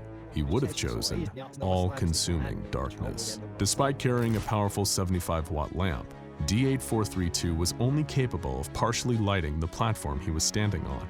and the illumination only stretched down 9 of the 13 steps to the next platform. When D8432 observed how little help his lamp was giving him, he was instructed to shine it out of the doorway into hallway 3B. When he did so, the light seemed to shine far further than it ever could in SCP-087. Already, the beginning of the anomalous activity was obvious. Everywhere else, darkness is just the absence of light. In SCP-087, darkness eats light. It was like a tangible black mass that only a certain amount of light could survive, while the rest just wouldn't show. D8432 swallowed hard over a lump in his throat. The door to hallway 3B was closed behind him, and he was ordered to descend. Surviving to see that promotion was feeling unlikely, but it's not like he had a choice. If he tried to escape SCP-087 before he was permitted, he'd be shot by SCP Foundation field agents on the spot. So he followed the high-ranking doctor's orders and began to descend the steps to the next platform. Nothing about the physical makeup of the staircase itself seemed abnormal. The base and walls were a very plain, dull concrete with a metal handrail. The only thing that seemed unique about it so far was the strange light-bending properties. That was, until he reached the second platform down and he heard it, a soft, echoing cry. A child's cry. It was shrieks of panic, or maybe even pain, echoing up from below. He was asked why he had stopped, and he explained the crying sound he'd been hearing. It sounded like it was coming from far down the stairs, maybe 200 meters below him. He could just make out the words, "please," "help," and "down here," coming from the darkness. But the team outside the stairwell couldn't hear anything, so they asked him to descend further. Another platform down, and they could hear it too, the unmistakable cries of a terrified child. "Please, help," and "down here." D8432 was ordered to keep going, and only stop if he noticed changes to the visual environment or in the sounds he was hearing. D8432, knowing his life was on the line, had to keep going, and descended another 20 flights of stairs before stopping to remark that the sounds of the child hadn't gotten any closer. They still sounded just as far away as when he'd first heard them. He was told his observations were noted and pressured to continue. Within half an hour, D8432 had descended a full 50 floors with no sign of a bottom in sight. Somehow, the volume of the child's crying had remained consistent throughout, as if it was moving away from D8432 at the same rate he was descending. At this point, D8432 reported that he was feeling uneasy. The doctor said that this was understandable, given the circumstances. He'd been watching what little there was to see over a live video feed the entire time, and something about the truly bottomless nature of the staircase and the ever-elusive crying was undeniably eerie. But things were about to really take a turn for the worst. As D8432 stepped forward towards the next set of stairs, he froze. There was something on the platform below him, barely illuminated by the light of his 75-watt bulb. It was a face, vaguely human in size and shape, but with a few terrifying differences. It had grayish skin and no mouth, nostrils, or pupils. And yet, D8432 could feel that this thing was making eye contact with him. He couldn't move, trapped in the thing's piercing gaze. In an instant, the face jerked forwards, suddenly only about a foot away from D432's face, eyes staring into its own. D8432 screamed and ran, scaling all 50 flights in an astonishing 18 minutes before charging out into hallway 3B. There, he collapsed from the exhaustion and the fear of what he'd just seen. Upon reviewing the footage, the strange face was designated SCP-087-1. Fascinating. It was time for a second experiment. The doctor just had to know more. The second test subject was D9035, a 28-year-old male with a history of aggravated assaults against women. He was given the same loadout as his predecessors, except this time with an even more powerful 100-watt bulb. He was also given 100 small LED lights that had adhesive backs and a battery life of approximately 3 weeks, with which they intended to permanently illuminate SCP-087. However, despite the extra wattage of his bulb, he still couldn't illuminate beyond the 9th step. SCP-087 wouldn't allow it. Having no ideas of the horrors that lurked below him, he descended on the doctor's orders and began fixing the LEDs to the walls of each platform he passed. The LED always illuminated the landing, but the light couldn't pass the first step on either side. The flights of stairs themselves would remain in perpetual darkness. After the second flight, D9035 noticed the same crying D8432 had heard and became uneasy. Just like before, as D9035 descended, the volume of the crying didn't seem to increase, as if for every step he descended, the source of the crying descended 1, 2, keeping them at a constant 200 meters apart. Still, he was ordered to continue his descent and the placing of LEDs even as his paranoia grew. When he reached the 51st floor, he observed damage to the wall and steps. Sections appeared to have been smashed to rubble by an extreme force. As he descended past the broken step, he only felt his fear, anxiety, and paranoia grow. The doctor made note of the fact that SCP-087 seemed to cause instances of anxiety and terror in its occupants, even before they encountered SCP-087-1. As D9035 reached Platform 89, a full 350 meters under the initial platform, he stopped dead in his tracks and saw something staring up at him from the platform below. That same terrible gray face with those dead, white eyes. He was encouraged to stay calm and try to get better footage of the face, but it charged for him, and D9035 ran for his life. He ascended the staircase at a staggering pace, even passing out from exhaustion and remaining motionless for 14 minutes halfway. When D9035 finally gathered the strength to get up, he scrambled back to hallway 3B and fell into a state of catatonia. He remains unresponsive to all external stimuli to this day, just staring off into the distance with a haunted expression, almost like he's still there in the hallway.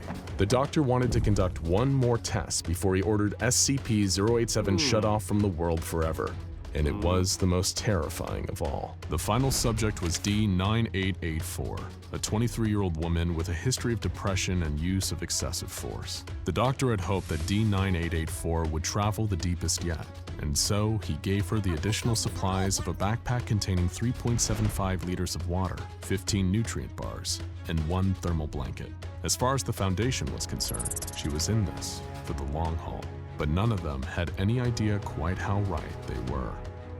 When D9884 entered SCP-087, all the lights from the previous expedition had disappeared. Still, she was ordered to go deeper. She heard the crying of the mysterious child, if it was even a child at all, and again she was ordered to go deeper. At the 496th landing, even as D9884 seemed to slip into a state of mortal terror, once again she was ordered to go even deeper. Every moment, he was hoping to get a better look at the face of SCP-087-1, and when D9884 finally broke and fled back upstairs, he did. The face appeared, but this time, it was mere inches behind her, staring directly into the camera with its blank eyes, startling even this veteran of the supernatural. The face appearing caused D9884 to panic and flee, but instead of going back up the stairs to safety, she went deeper down the staircase in an attempt to escape it, deeper and deeper and deeper, until her video feed cut out. D9884 was never seen again. In the aftermath of the tests, the SCP was classified as Euclid. It may have been dangerous, but at least it was easy to contain. The door to hallway 3B was replaced with one made out of reinforced steel with an electro-release lock mechanism. It has been disguised to resemble a janitorial closet consistent with the rest of the building. The lock won't release unless a classified number of electrical volts are applied, while the key is turned counterclockwise. And after a few inches of foam insulation were applied to the inner side of the door, staff at the building never again reported hearing strange noises. As for the fates of those lost within the endless turning flights and platforms of SCP-087, we may never know, but one can only assume it isn't pleasant. The SCP Foundation does their best to live up to their famous namesake. They secure and contain anomalies and monsters from all around the world, or sometimes even off-world, and protect the public from the dangers that these strange entities might pose. However, despite their efforts to maintain security and keep their subjects under lock and key, there are sometimes creatures so clever, so devious, and so determined to escape their captivity and wreak havoc on the world that even the SCP Foundation struggles to keep them from getting free. One example is SCP-035, or the Possessive Mask. SCP-035 is one of the most dangerous test subjects in SCP Foundation custody, and its mere presence at the Foundation has resulted in untold damage, death, and destruction. It seems innocent enough to the untrained eye. The mask, which resembles a classic white porcelain comedy mask, though it occasionally changes its expression to tragedy, has been in existence since at least the 1800s. In the late 19th century, the Foundation discovered the mask in a sealed crypt beneath an abandoned home in Venice. It is unknown how it got there, or how the Foundation knew to look for it. If there was ever an explanation for its discovery, it has long since been removed or redacted from the Foundation's archives. You're probably wondering, how can a simple mask leave multiple seasoned Foundation employees dead? Well, like everything at the SCP Foundation, this mask is not what it seems. There is a reason its classification is Keter, a designation that refers to an entity that's excessively difficult to contain, and it couples this difficulty with a pronounced hostility towards human life, and the ability to cause widespread destruction in the event of a containment breach. These are the qualities that the poor unfortunate souls assigned to guard SCP-035 would come to understand all too well. The Possessive mask is a parasitic entity, constantly seeking out a host willing to put it on. Any human being in the mask's proximity experiences a sudden, unexplainable urge to put it on, and once they do, there's no going back. SCP Foundation research has determined that once a host has put on the mask, their brain waves are replaced with an alternative pattern, this one coming from the mask, rendering the host effectively brain dead. Once the host's brain function has been eliminated, the mask takes over, piloting their body and even speaking through them. However, the mask can only occupy a host for a small amount of time before the body begins to decay and decompose, eventually rotting away completely, leaving nothing but desiccated flesh and bones where there once was a person. SCP-035 is capable of possessing any humanoid being, whether that's an actual human being or a lifeless humanoid shape. Despite all their research, the SCP Foundation unknowingly gave the mask all the tools and resources it needed to break containment and leave a trail of bodies in its wake. For a time, the mask was given host privileges, meaning that it was purposely allowed to occupy a host in order to speak with the scientists studying it. In order to avoid murky ethical issues, the host was usually something inanimate like a mannequin or a statue. These conditions, however unsettling, allowed the researchers to carry out interviews with the consciousness housed inside the mask, in the hope of beginning to understand it and its motivations. However, SCP-035 lost all access to its host privileges after it almost pulled off an unprecedented, shocking, and nearly catastrophic escape attempt. In its early days at the facility, when it was still allowed host privileges, it was contained in a triple-locked room and monitored by several research personnel. These were experienced researchers who had been with the Foundation for a minimum of 5 years each, an unusually long tenure in such a dangerous and mentally corrosive line of work. These research staff members were thought to be the most capable of handling interactions with the mask and be able to resist its attempts at manipulation. Unfortunately, these assumptions were naive and seriously underestimated the mask's power. Research on the mask indicates that the mask is incredibly intelligent and a skilled manipulator. It has a photographic memory, intelligence that would rank it in the 99th percentile of humans, and the ability to incite dramatic changes in the behavior and people that it talks to. One particularly infamous interview between the entity and an unnamed doctor at the Foundation suggested that the mask may even possess telepathic abilities. The mask was able to give details about the doctor's life that no one else was privy to, including knowledge of an affair that his wife was having. Following the interview, the doctor suffered a psychotic break and committed suicide just 24 hours later.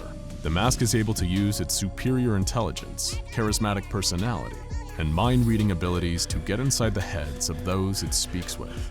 It will pull out any and all psychological stops to get what it wants, leaving broken minds and spirits in its wake.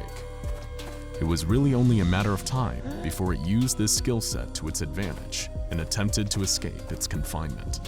The day of the escape attempt was like any other. The research staff, a team of 3 intelligent, experienced men, checked into the facility, measured the conditions of the mask's containment unit, and began the process of interviewing the mask like normal. Its motions were slow and looked to require great effort, as its current host was beginning to degrade beyond use. The mask was attached to the blank face of a mannequin, and corrosive black liquid could be seen oozing from its eye and mouth holes.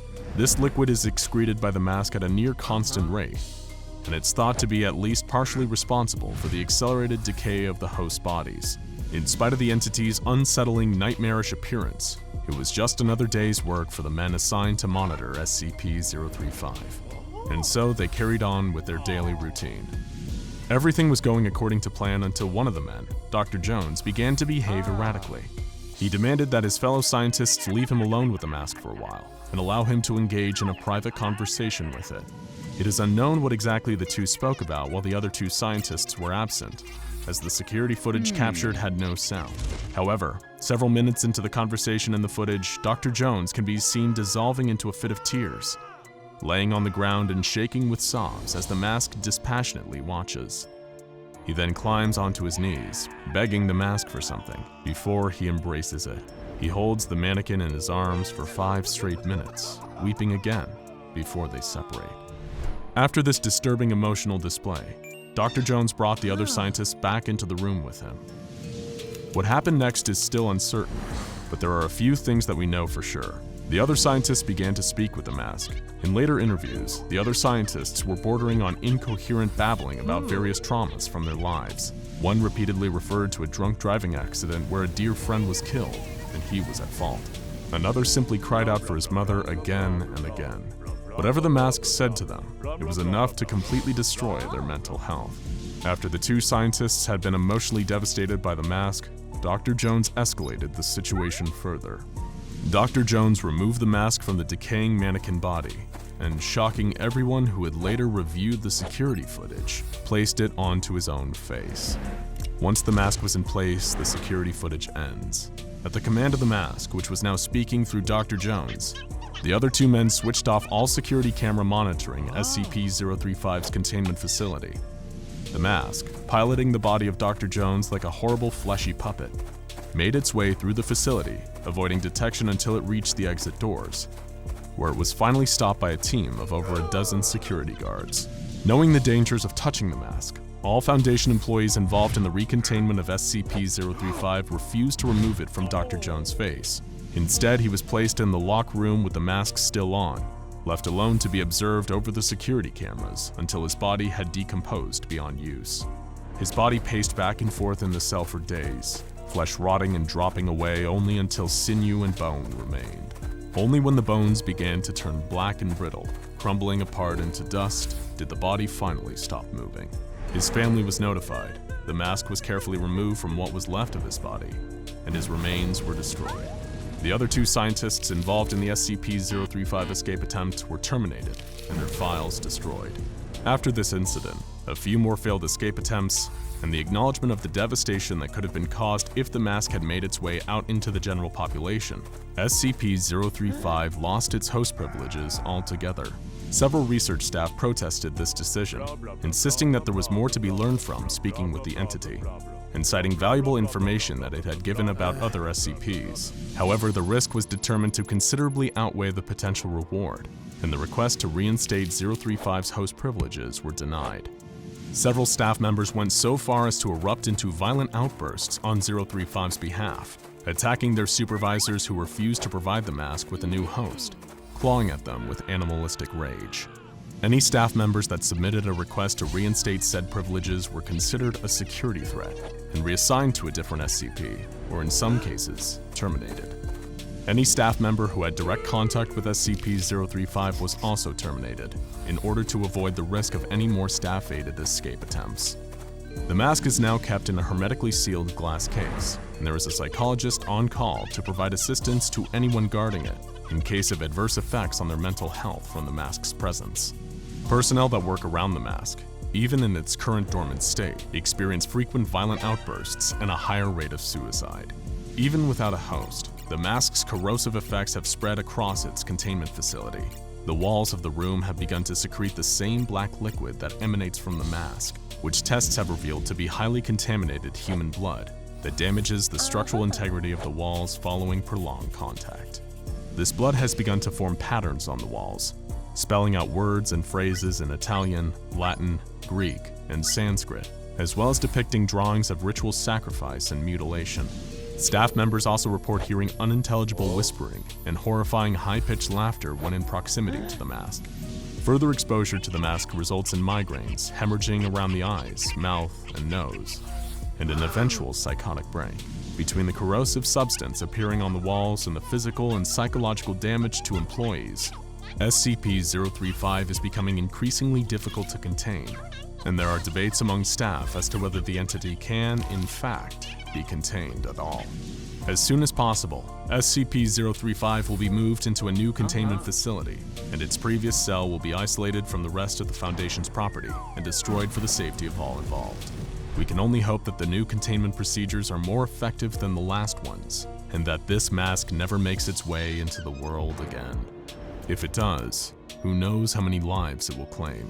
In the meantime, if you ever come across a strange mask and feel a nearly uncontrollable urge to put it on, ignore the whispered pleas to just try it. Ignore the echoing laughter and the sensation of something older and more powerful than you can imagine rummaging through your deepest, darkest, secret thoughts. Turn around and run as fast as you can in the other direction. You'll be glad that you did. Jack was swimming deep underwater, wondering why he had such a pounding headache when suddenly he had a terrifying realization. He had no idea where he was or what he was doing. There was a nagging feeling that he must have a specific reason to be here. You don't just end up deep in the ocean with a diving suit on by chance. Yet he had no idea what he was supposed to be doing. He wasn't sure he cared either. He was more worried about the throbbing pain in his head and the vision of two eyes staring at him out of the dark that he couldn't get out of his mind. His heart began to race as he wondered what to do and how to get help. He was in the middle of the ocean and appeared to be all alone. He couldn't see anything in the dark water except for this weird gray substance in front of him. Maybe he was going to die here alone.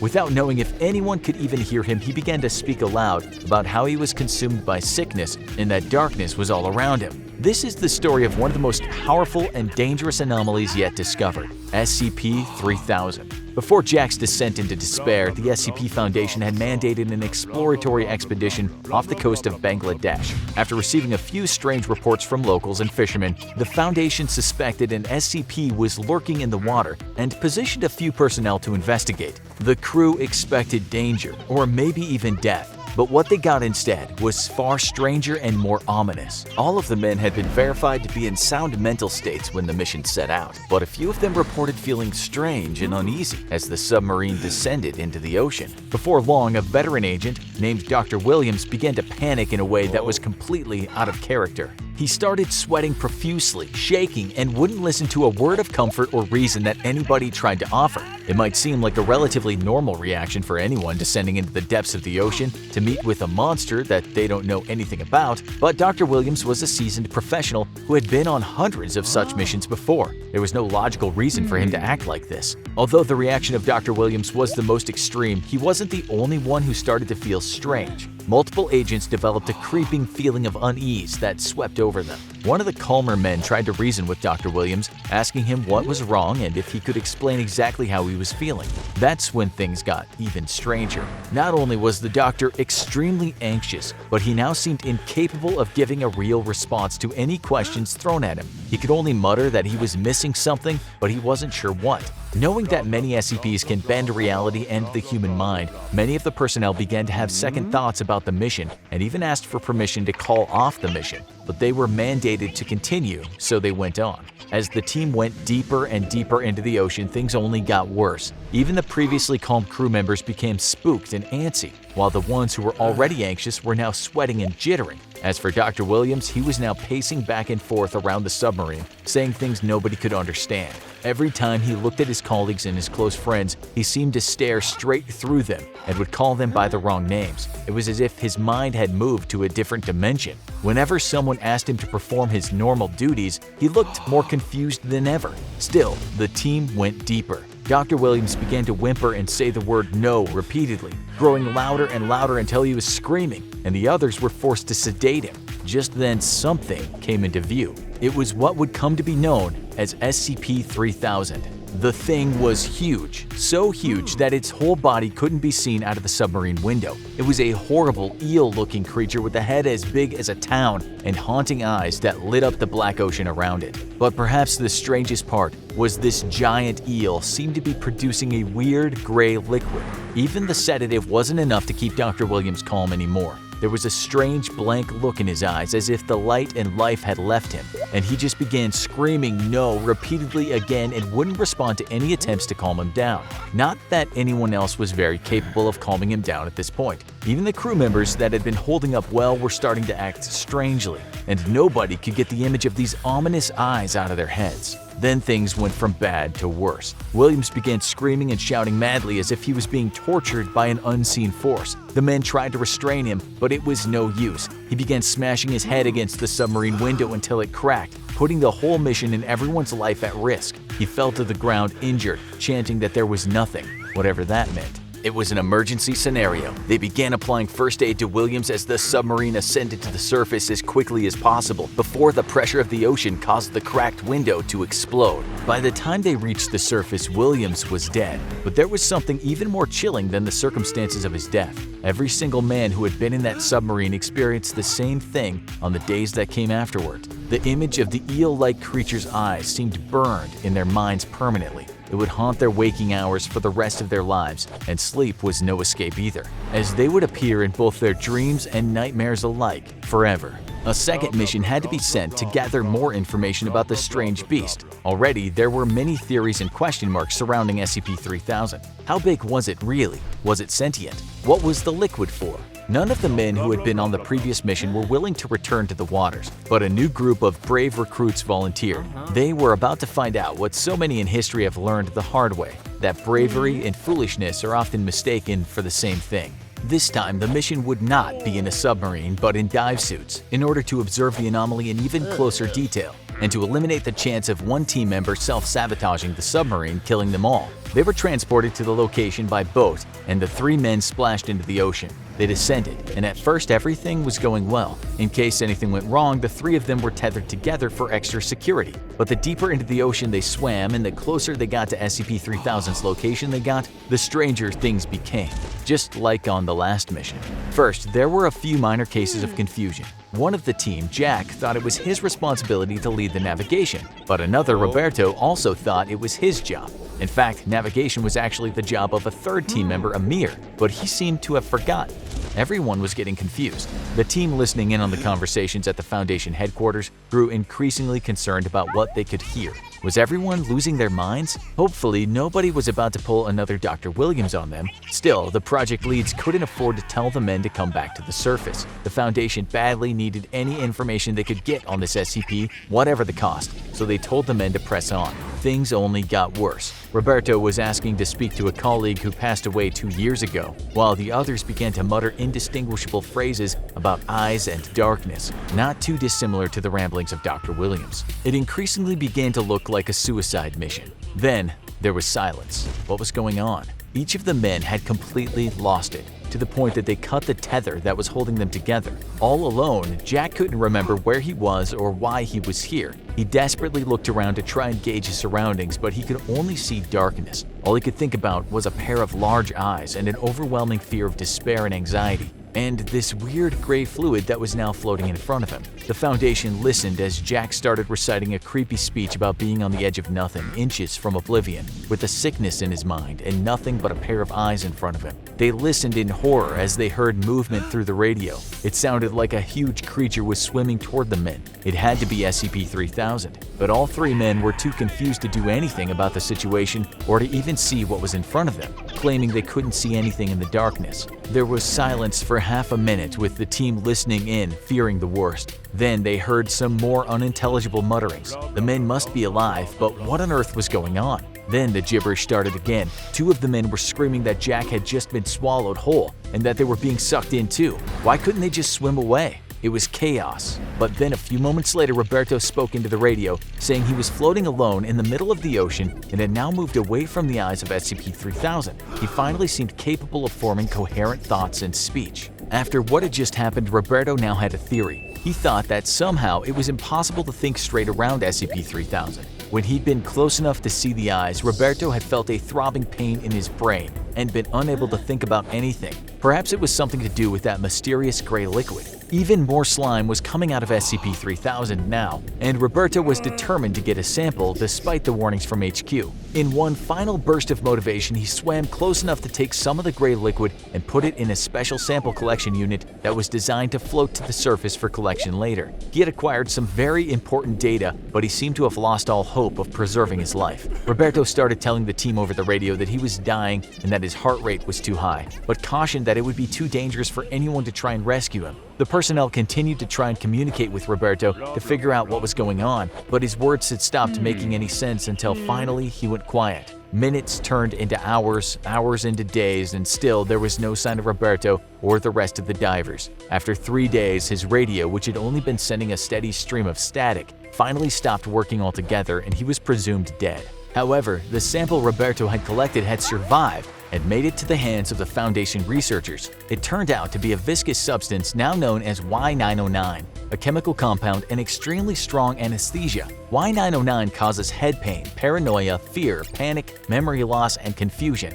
explaining what happened to Dr. Williams and the diving trio. The collection of Y909 might have resulted in 2 disastrous missions, but there's a silver lining as the substance ended up becoming an invaluable tool for the SCP Foundation. Its ability to make people forget what had just happened to them can be used to eliminate knowledge of threatening SCPs among the public. It also helps the Foundation staff cope with the traumatic experiences they encounter on their missions. Although other amnestics can be used for the same purpose, none are as powerful as the one produced by SCP-3000. Before its discovery, the amnestics used would break down too quickly, not fare well in storage, or cause undesirable side effects. The only problem is the method of sourcing. The only way to obtain Y909 is somewhat ethically questionable for most people. SCP-3000 produces Y909 after eating, so the best way to stock up on it is by feeding the creature. Sedated D-Class personnel from the Foundation are sent on missions supposedly to observe the anomaly up close, unaware that this mission is one way only. Other divers are then sent later to collect the fluid from a safe distance and store it. Of course, it's all for the greater good of humanity.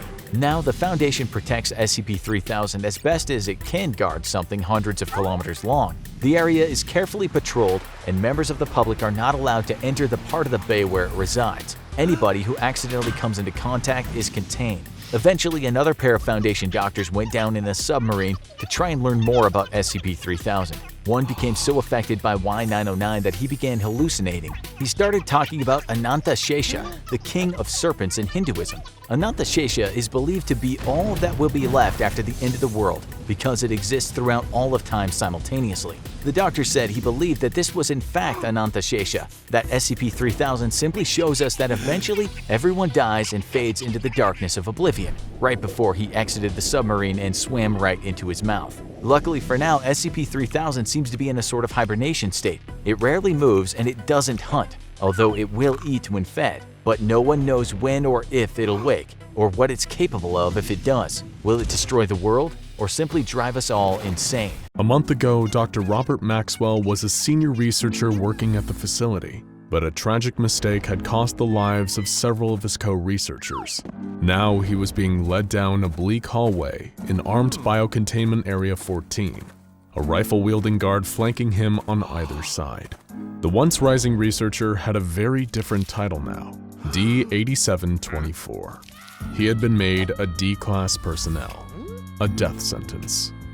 However, as the guards led him to his possible demise, he wasn't dressed in the typical D-Class orange jumpsuit. No, he was dressed in frilly Rococo dining wear more typical of 18th century France. If anything, Dr. Maxwell looked like he was on his way to meet royalty, and in a sense, he was. The former researcher had begged for any other assignment, but the site director insisted on committing Dr. Maxwell to tea time with SCP-082. He'd always been the talkative type, so the two would make a perfect pairing. And if the creature found him sufficiently amusing, then Maxwell might even leave the containment cell alive. He had heard legends of the giant creature they called the Cannibal. Maxwell hoped they were just stories. Dr. Maxwell was pushed by the guards into a large, luxuriously appointed room, and the doors were locked behind him. He felt like a child, surrounded by freakishly large furniture and 10-foot-high ceilings. The fog of obnoxious floral perfumes couldn't fully cover up the pervasive smell of death that lingered in the cavernous halls of 082's palace. Thanks to an elaborate ruse conducted by the Foundation, SCP-082 believed he was the King of France, and that his containment cell was a palace where he remained for his own safety. The creature's continued good behavior and everyone else's safety relied on visitors keeping up that lie. Maxwell had never worked in this area of the facility, so a lot of the standard procedures were new to him. Still, his superior had given him a clear directive: talk to the monster, communicate with him, be cordial and friendly. See if you can find out more about his mysterious past. And most importantly, if you want to survive, don't annoy him. The down-on-his-luck scientist gulped and sighed, trying to steady his nerves in this oversized fake French palace. He just kept thinking, surely he can't be that big. He almost talked himself into believing that the accounts of the creature were just that, tall tales, until a huge figure began lumbering into the main chamber. It was him, SCP-082, also known as Fernand the Cannibal. SCP-082 was an 8-foot-tall hulking monster, built sturdier than the castles it likes to imagine are its true home. Swollen, bloated, and grossly out of proportion, the creature clocks in at over 700 pounds, most of which is pure muscle that's almost impossible to pierce with conventional weaponry. SCP-082 stopped just feet away and stared at Dr. Maxwell with its beady, sunken-in eyes, like a hungry rat. Just the sight of it struck terror into Dr. Maxwell's heart, but he didn't dare show his fear. Instead, he remembered his brief training, bowing politely and forcing a smile, referring to the creature as Your Highness, and profusely thanking it for granting him an audience. The monster continued staring without saying anything, and then gave a wide, lockjawed grin, showing off its huge teeth. It did everything through gritted teeth, except eat and sing. Dr. Maxwell hoped he wouldn't be a part of either activity. Fernand gave a low, booming chuckle. He thanked Dr. Maxwell for coming to give him some company and invited him to come further inside and take a seat, adding, with a sly wink, that he won't bite. The monster complained that he so rarely gets visitors to the palace these days, but he omitted the fact that the main reason for this was his tendency to devour them. Maxwell nodded and followed the giant deeper into its oversized abode. He couldn't help but notice that the monster's arms looked like huge, fleshy punching bags. He knew that if Fernand wanted to, he could easily crush him flat, just like he'd done to so many unfortunate guards during containment breaches. Fernand told Dr. Maxwell that he was thinking of having some decorating work done. The walls of his palace were starting to look awfully drab, and he gestured to one covered with a rusty red streak. Maxwell remembered that D-class cleaners were sent into the containment cell twice a month to tidy any of Fernand's messes, but they often ended up becoming one of the messes themselves. The creature encouraged Maxwell to take a seat at his oversized dining table, while he tended to a pot of what he said was full of delicious onion soup. Maxwell obliged his host's request and took a seat at a huge chair that made him look like a 6-year-old sitting at the grown-ups table. Meanwhile, Fernand was using a huge machete-like knife to cleave onions in half for his bubbling pot of stew. Even though Fernand had shown no signs of outward aggression, as he watched the cannibal hack away at onions with his enormous knife, Maxwell could feel himself beginning to sweat. After all, they didn't call this creature the Cannibal for nothing. This was a monster with a truly horrifying body count. During previous containment breaches, it had taken enough tranquilizer to put down 2 elephants to subdue the creature, but not before multiple agents quite literally lost their heads in the process. Fernand was able to bite them off with one huge chomp like he was eating a drumstick, snapping right through the bone with his incredible tooth and jaw strength. Surprisingly, when he wasn't on a violent rampage, Foundation researchers had found SCP-082 to be unusually polite and forthcoming, offering the researchers plenty of information about himself and his past. The only problem was that almost everything the creature said was a complete lie. From his time as a researcher, Maxwell knew that there were only a few details about the creature that could be ascertained for certain. SCP-082 would reliably answer to the name Fernand, and genetically, Fernand was technically human. The means by which Fernand became so grotesquely huge, strong, and cannibalistic are still unknown. Foundation personnel are still looking into whether it's due to some kind of anomalous genetic mutation or by more supernatural means. All we know is that he's big, unpredictable, and extremely dangerous. Dr. Robert Maxwell sat terrified at the dining table of SCP-082, listening to Fernand's slightly dull blade chop through the final onion, which he then tossed into the boiling soup. Fernand had switched the topic of conversation to one of his favorite fictional characters, Hannibal Lecter. Of course, Hannibal the Cannibal isn't quite so fictional to Fernand. While he's been shown to be extremely intelligent in terms of puzzle solving and memory, he seems to have no understanding of the distinctions between fiction and reality. He assumes all movies and TV shows are a form of documentary or reality television. And ever since seeing The Silence of the Lambs, Fernand has been eager to meet with Dr. Lecter, which he emphasized to Maxwell over and over.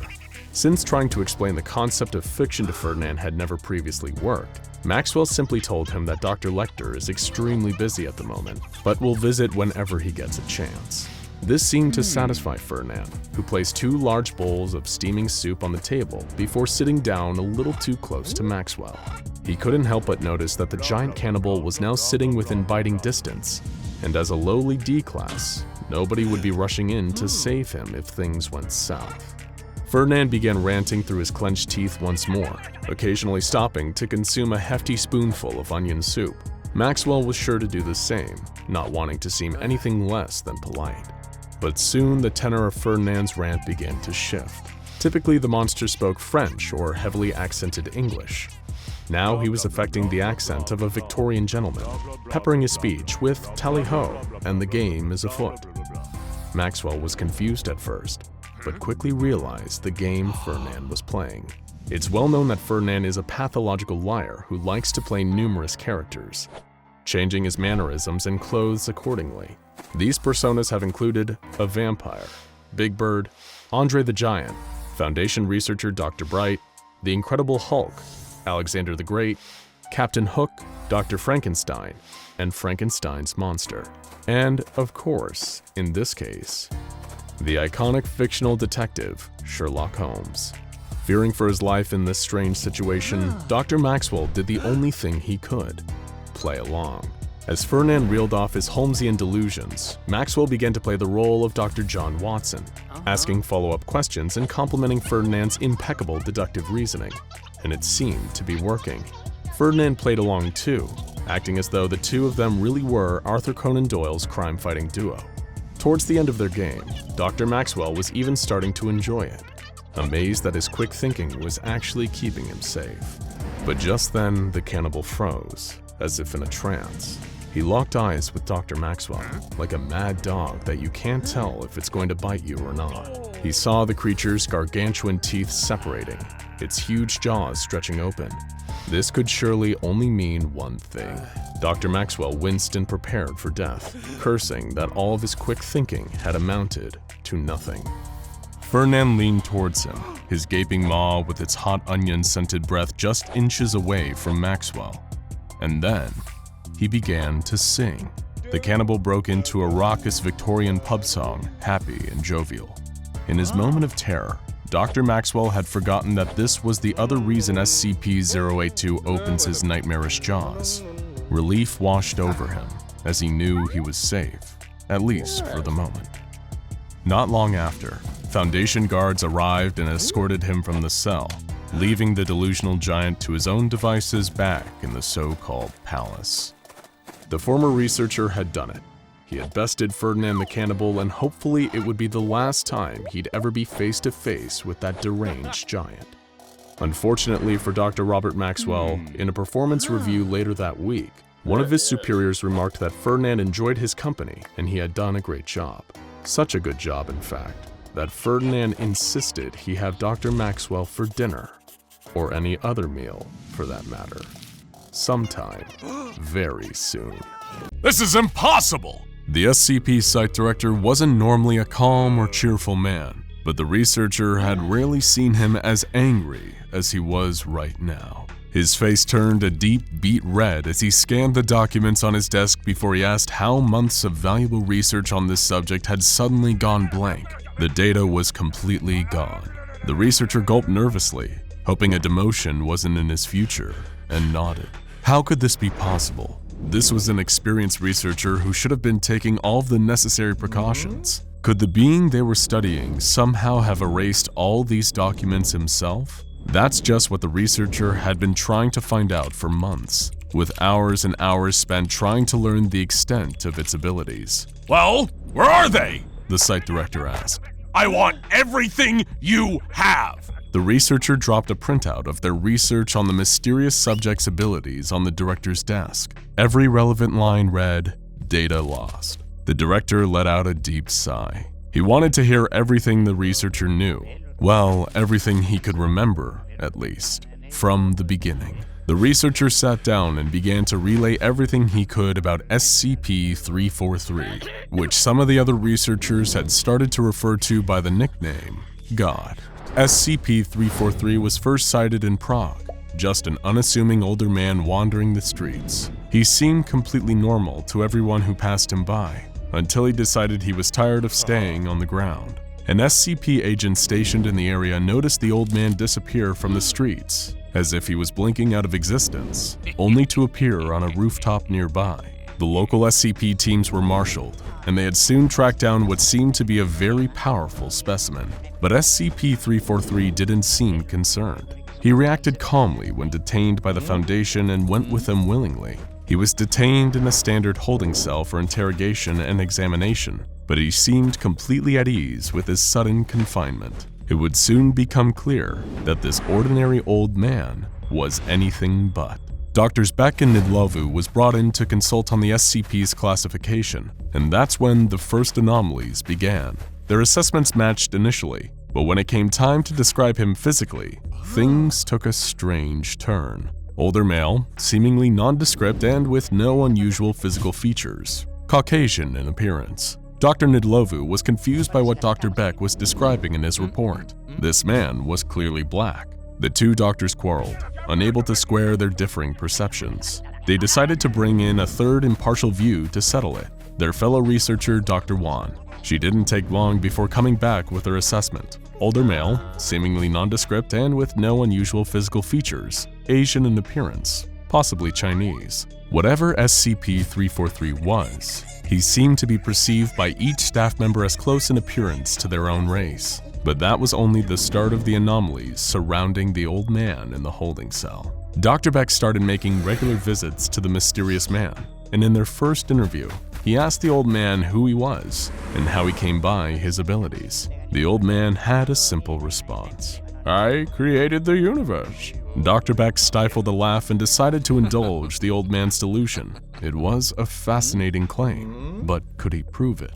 Without another word, SCP-343 got up from his chair, laughed, and turned around and walked through the solid wall in the holding cell and disappeared. Dr. Beck was about to hit the panic button and marshal the facility's security to find him when the strange man reappeared, walking through the solid wall. The only thing that was different? He was holding a hamburger, which he sat down and enjoyed. The facility quickly went on lockdown, and a full investigation was done into how SCP-343 breached containment. But there was no evidence of any security breach, no failures in containment, and no evidence of any other cells failing. SCP-343 hadn't broken through the security, he had just ignored it, as if it wasn't there at all. When questioned about how he had gone on his hamburger run, he simply repeated his belief that he was God, in between bites of his fast food treat. This would be far from the only time strange things happened around SCP-343. SCP containment cells are as secure as they need to be, but even the least strict containment isn't known for its decor, which is why Dr. Beck was in for a surprise the next time he paid visit to SCP-343. The bare-bones cell now looked like a comfortable home, decorated in Old English fashions. The scientists assumed that SCP-343 had been making many more trips out of his cell to get accessories to feel more at home. But that didn't explain all the changes to the cell. No one could explain how he had installed a roaring fireplace in the containment cell, and everyone who entered could swear the cell looked many times bigger than any other cell in the facility. SCP-343 wasn't just breaking containment. He now seemed to be breaking the laws of physics in the facility. The rules of the SCP containment facility didn't seem to be a concern to SCP-343, but there was one thing he didn't seem to want to do: escape. After every sudden exit, he would always return to his personal cell and treat it as his home.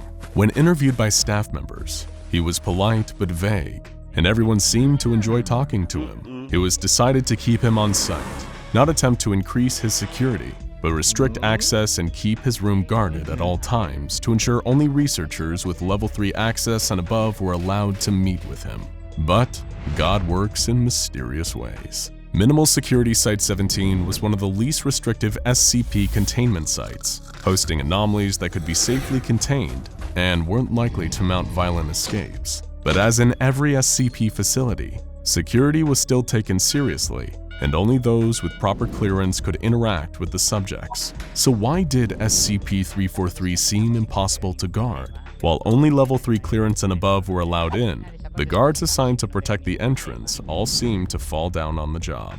Security Officer James, who was supposed to be keeping people out of SCP-343's cell, had instead let in multiple visitors, in addition to dropping in several times himself. When questioned on why he had gone against orders and done so, he simply replied that 343 seemed lonely and was so happy every time he got company that it just seemed like the right thing to do. The security guard was reassigned and new ones were brought in, but history repeated itself. Guards were given stricter instructions to minimize exposure, but SCP-343's presence always seemed to influence them anyway. His containment cell was a revolving door, with staff members at the facility entering regularly for friendly conversations. Dr. Beck decided it was time to take matters into his own hands. He would meet with SCP-343 one-on-one and express how dangerous these security breaches were. He would try to convince the mysterious being that he needed to stop influencing the minds of the guards watching him, or the facility would have to look into new measures to contain him. Dr. Beck entered the containment cell and had a long conversation with SCP-343, and when he emerged, he had a big smile on his face, like he had just finished a reunion with an old friend. He gave the current guard a friendly clap on the back and told him not to worry so much about security. After all, nothing bad was going to happen from letting people at the facility visit SCP-343, right? He wasn't dangerous in any way. He also said that security should bring him anything he requests so he would feel less need to leave his cell. Minimal Security Site-17 soon became a model SCP facility, with morale being the highest of any site, with most giving the credit to the presence of SCP-343. Employees generally make daily visits to his chamber, and he seems to have an encyclopedic knowledge of anything they want to talk about, including things he should have no way of knowing. Guards no longer quit their posts or break protocol, as their only real duty is to keep track of who meets with SCP-343, so they can be interviewed and debriefed after. Everyone's conversation is different, but they all report being in a better mood after leaving than when they came in. No further information is available on SCP-343's origins, the full extent of his powers, or whether he is telling the truth about being the god who created the universe. The site director rubbed his temples after hearing the researcher's explanation. So what you're telling me is that we have an uncontained, highly powerful SCP that has not only been breaking containment whenever it wants, but has managed to destroy all the files regarding the research on it. The researcher's answer was yes. However, the situation at Site-17 seemed to be stable, and they had come up with a plan that should help to maximize the positive effect SCP-343 has on the facility. They were even hypothesizing that staff from other sites and even certain anomalies could be pacified by 343's presence. The site director wasn't impressed though. He wanted the researcher to go back to the drawing board and redo the research. After all, if all the files were blank, how could they ever learn how to properly contain it? That's what the C in SCP stood for after all, containment. The researcher finally had to stand to the director though, and told them that it wasn't a good idea, that they had already tried everything to contain SCP-343, but that it wasn't that he broke containment. It was as if he didn't even acknowledge that an attempt had been made to contain him. He was omnipotent, aware of things he shouldn't, and able to do things that broke the laws of physics without breaking a sweat.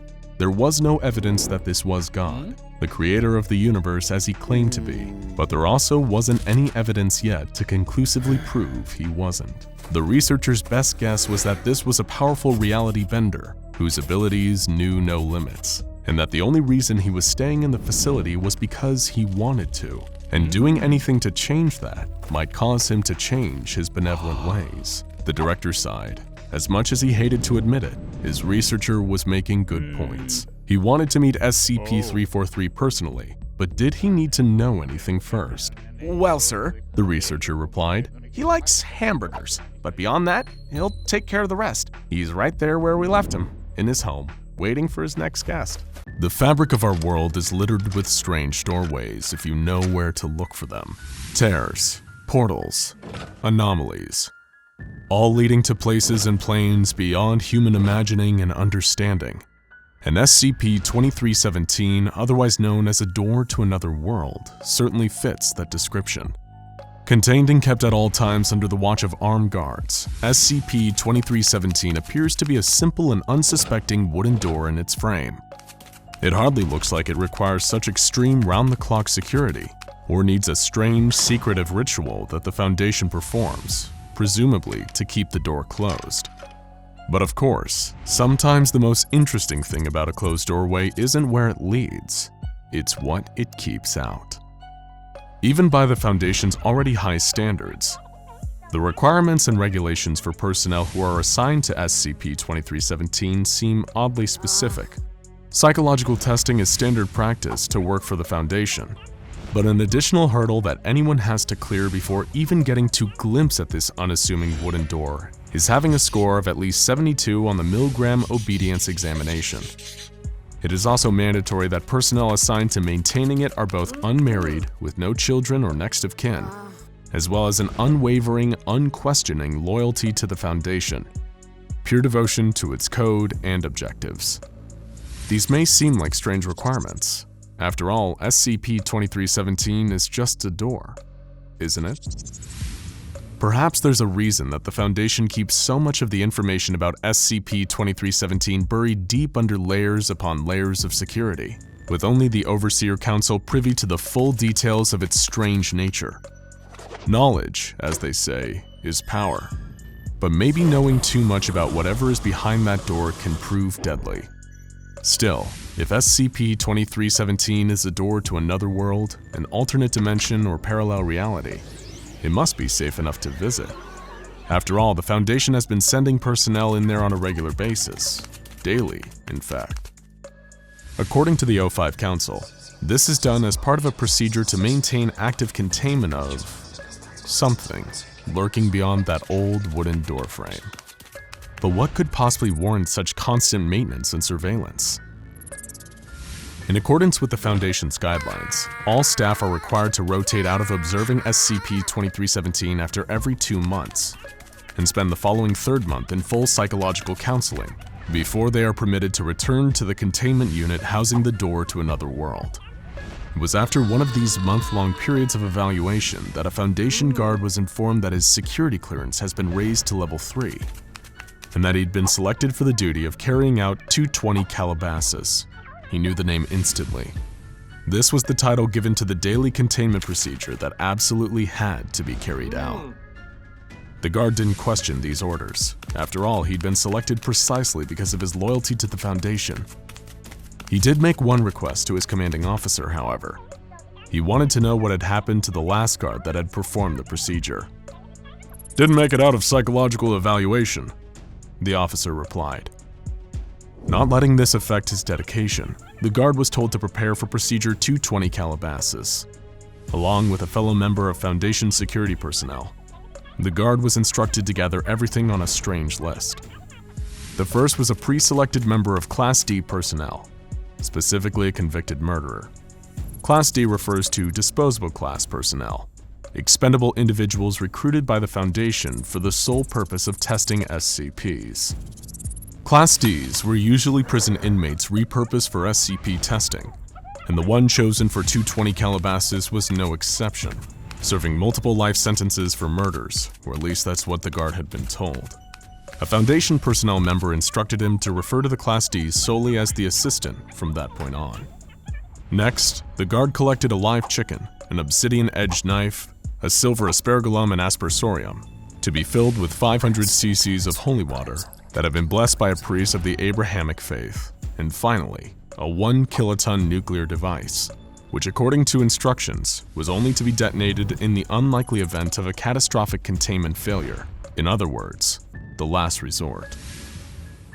After following his instructions to the letter and without question, the guard and his colleague were briefed. The Foundation personnel member informed them that he'd be joining and leading them in the procedure, The staff member also specified that henceforth he'd be referred to as the celebrant until the completion of 220 Calabasas. The guard was acutely aware of how specific these instructions were, but trusted in the Foundation, knowing that if they wanted this procedure performed a certain way, then it was in everyone's best interest to carry out the orders to the letter. But what the celebrant then went on to explain raised far more questions about SCP-343 and the nature of Procedure 220 Calabasas. The Class D joining them wasn't actually a Class D. The assistant, as they were now referred to, was in reality another Foundation staff member, with a Level 4 security clearance specifically tailored to SCP-343. Every member of staff entering through SCP-343 and taking an active role in 22 Calabasas needed to be informed that this assistant was not to be harmed or treated as a member of disposable class. Fighting back the nagging question of why the Foundation would employ this subterfuge, the guard, along with his fellow security officer, the celebrant, and assistant, prepared for their departure through the door to another world at solar noon, when the sun was highest over SCP-343. Solar noon, chickens, and holy water. This all seemed like an oddly occult combination for the Foundation. As they entered the old wooden door, beyond lay a barren salt plain, stretching out for kilometers in every direction. This alternate dimension, according to the briefing, was designated SCP-343 Prime. The guard immediately noticed a ring of 7 pillars directly ahead of the group as they entered, each of them bearing intricately detailed engravings unlike anything from any era of ancient history.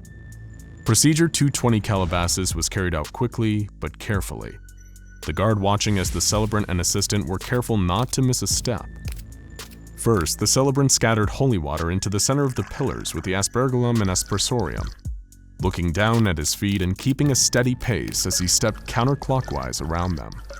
The guard watched intently as the celebrant completed his circuit around the pillars and turned to the assistant, anointing his head with holy water.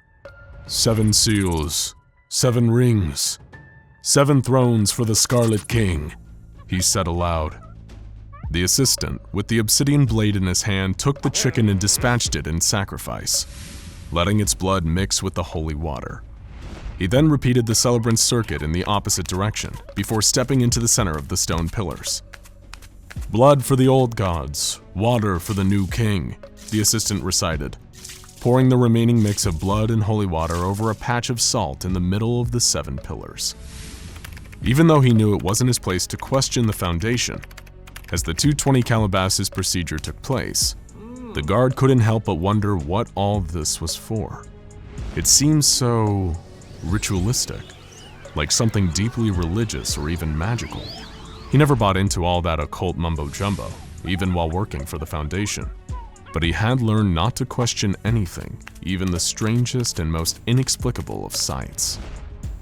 Little did he know that beneath his feet was an ancient and unknowable horror, a beast chained and lying in wait. Contained in a chamber directly underneath the pillars sat an impossibly large creature. Humanoid and obese, its body covered entirely in scales thicker than armor plating.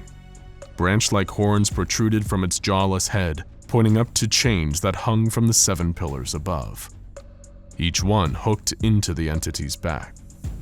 All but one of the chains was broken, a final withering shackle keeping the Devourer of Worlds in its underground prison.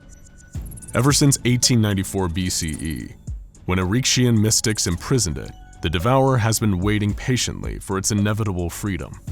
It knows, as well as the Foundation, that nothing can be done to prevent the final chain from one day breaking. Even Procedure 220 Calabasas won't keep the creature contained. It's nothing more than a smokescreen, an act designed to create an illusion of active containment and maintain Foundation morale until a permanent solution can be devised to keep SCP-343 imprisoned. Of course, if the guard had known this, it would have also explained the need for a 1-kiloton nuclear device as part of this staged ritual. Procedure 220 Calabasas had all the components to trick everyone below the O5 Council, emulating religious and occult rituals, the increased level of security surrounding the procedure and its purpose. and telling staff that any failure to correctly and completely perform the 220 Calabasas procedure will result in an XK class end of the world scenario. All these elements work together to conceal the truth that one day the Devourer will escape and lay waste to our dimension. Knowledge is power, and maybe knowing too much truly is deadly. Perhaps if the guard had learned any of this, he'd have understood why his predecessor never made it out of psychological evaluation. Maybe if he had questioned the purpose of Procedure 220 Calabasas, he'd have learned the true nature of SCP-343 and what that doorway kept out. But he was loyal to the Foundation through and through. As the team finished performing 220 Calabasas and returned through the wooden door, the guard took one last glance over his shoulder at the vast salt plain. The entire dimension was calm, silent, but not peaceful. It was patient. The entity had waited centuries for its time, and now all it would take was the breaking of the seventh and final chain. One day. The door was closed behind the guard as he, the celebrant, the assistant, and his fellow security officers stepped back through. Their work done and, as far as they knew, preventing catastrophe for another day. Only the Foundation higher-ups, the Overseer Council, are aware of the true danger posed by SCP-343 and its sole inhabitant. Current predictions are that at some point within the next 30 years, the Devourer of Worlds will be freed. Any and all attempts to repair or recreate the chains holding it in place have so far failed. As such, the O5 Council has elected to continue providing Foundation personnel with the ignorant hope that Procedure 220 Calabasas is an effective strategy for containment. As we've said, sometimes the most interesting thing about a closed door isn't where it leads, it's what it keeps out. In the case of SCP-343, the unassuming wooden door holds at bay an ancient creature of untold power that will one day break free and wreak havoc in our dimension. Nothing the Foundation does can prevent it, or keep it contained behind the door to another world. And only the Overseer Council knows that any and all efforts to do so are futile. With all that in mind, we can only hope that the doorway of SCP-343 stays closed, at least for a little while longer. It was November 3rd, 1991, and Blake Newsome loved his job. He had a passion for organization, an undying love of American political history, and was a lifelong member of the Republican Party. That's why he took great pride in his position as a filing clerk at the Ronald Reagan Presidential Library. Or at least he did, until his horrifying encounter with SCP-1981. The worst day of Blake's life began like any other. He was taking inventory of the archive's wide array of Betamax tapes, and making sure that they were all arranged carefully and conformed with the filing system. One by one, he checked footage of speeches and addresses off of his list, until he came upon a strange tape that had no business being there. The tape looked to be completely normal, but it hadn't been recorded on the archive inventory, and there was something else off about it. A single white sticker was on the front of the tape with Ronald Reagan cut up while talking, scrawled hastily with what was probably a felt tip marker. Blake was shocked and appalled. They hadn't even spelled the president's name correctly. What poor Mr. Newsome didn't know was that he was about to see something so disturbing that he'd look back on that misspelling like it was a treasured childhood memory. Standard policy for tapes like this would be to review and catalog, or even throw it out if necessary. Typically, a lowly filing clerk like Blake would need to seek approval from his superiors, but curiosity got the better of him. He commandeered one of the library's televisions and Betamax cassette players and started watching the footage. For the first minute or so, nothing seemed out of the ordinary.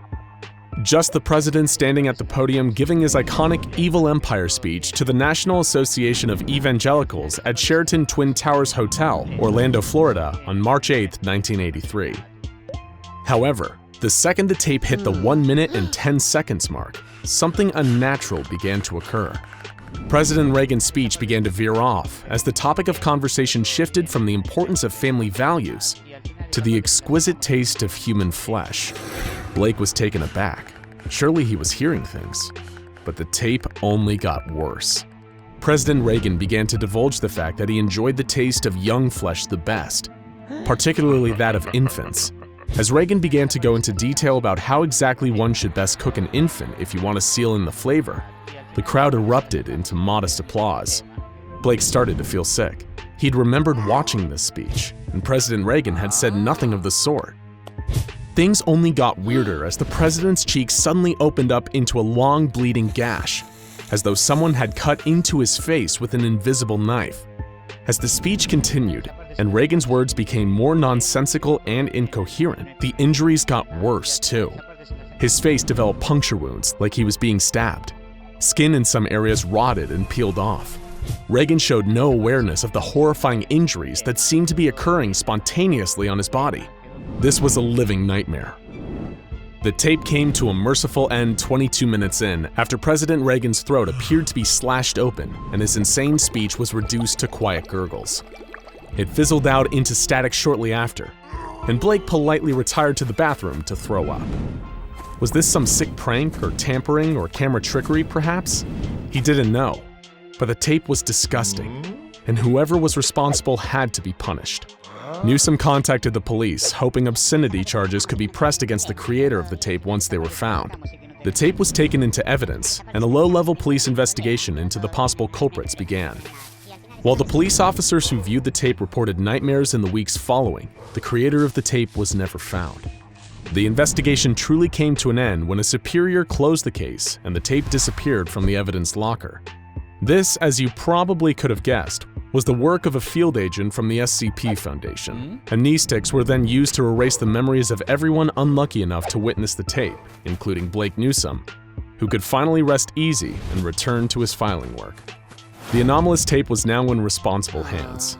It was given the designation SCP-1981 and given the object class Safe due to its easily controlled and self-contained nature. Proper research and testing was now able to begin, and while nothing about the construction of the tape suggested anything inherently anomalous, repeat viewings of the video made it clear that this went far beyond mere doctored footage of a presidential speech. Every single time the tape is played, both the speech made and the injuries received by President Reagan change.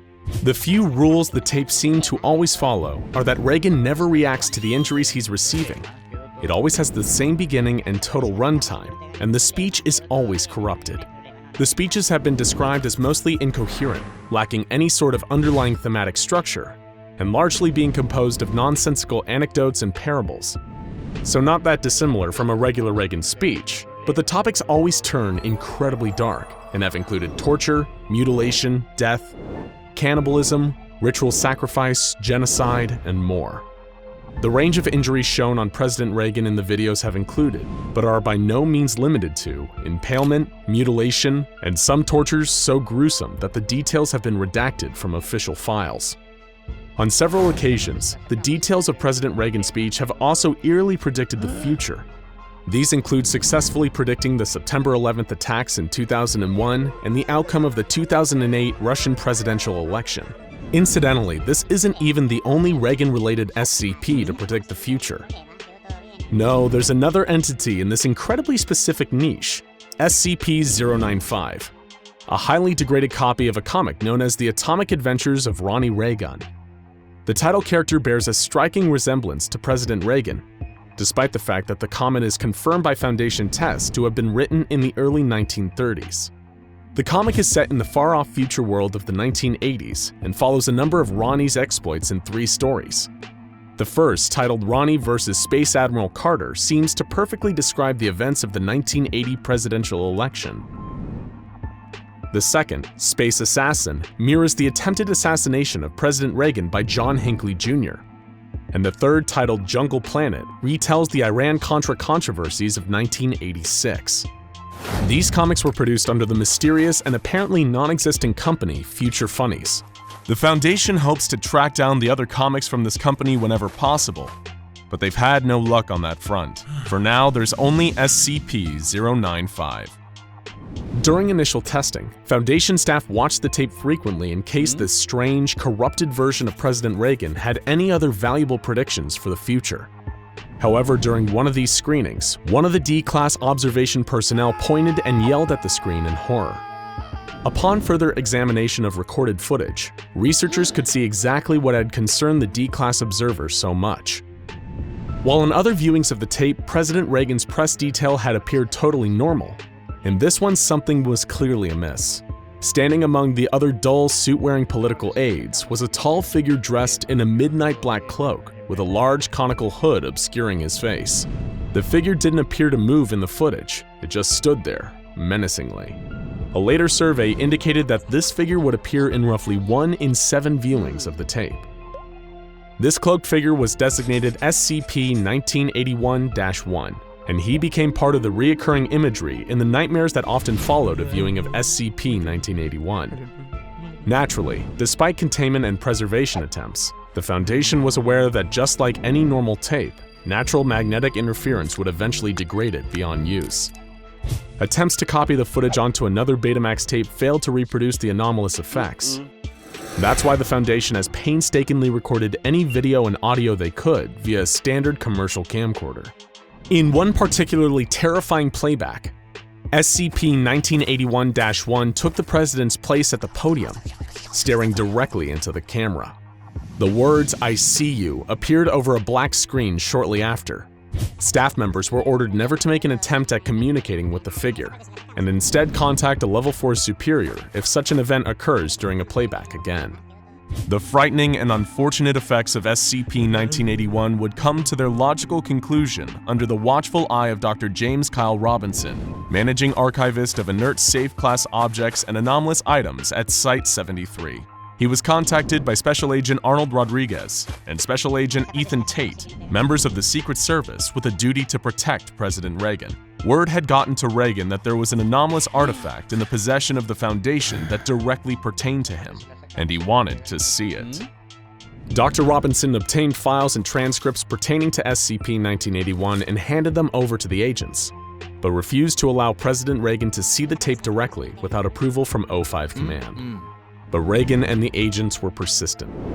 Eventually, O5 Command ordered a private screening of the tape for President Reagan at the Sanford Chemical Processing Plant, a front business owned and operated by the Foundation for Amnestic Production.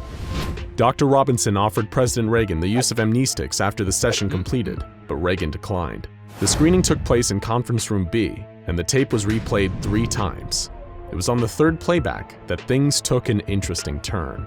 As the mutilated Reagan on the screen began to rant about drinking the blood of a child from the skull of Vladimir Putin, Reagan began to silently mouth along the words as though he remembered them. He spoke about beings known as the Destroyers and potential apocalyptic events to come.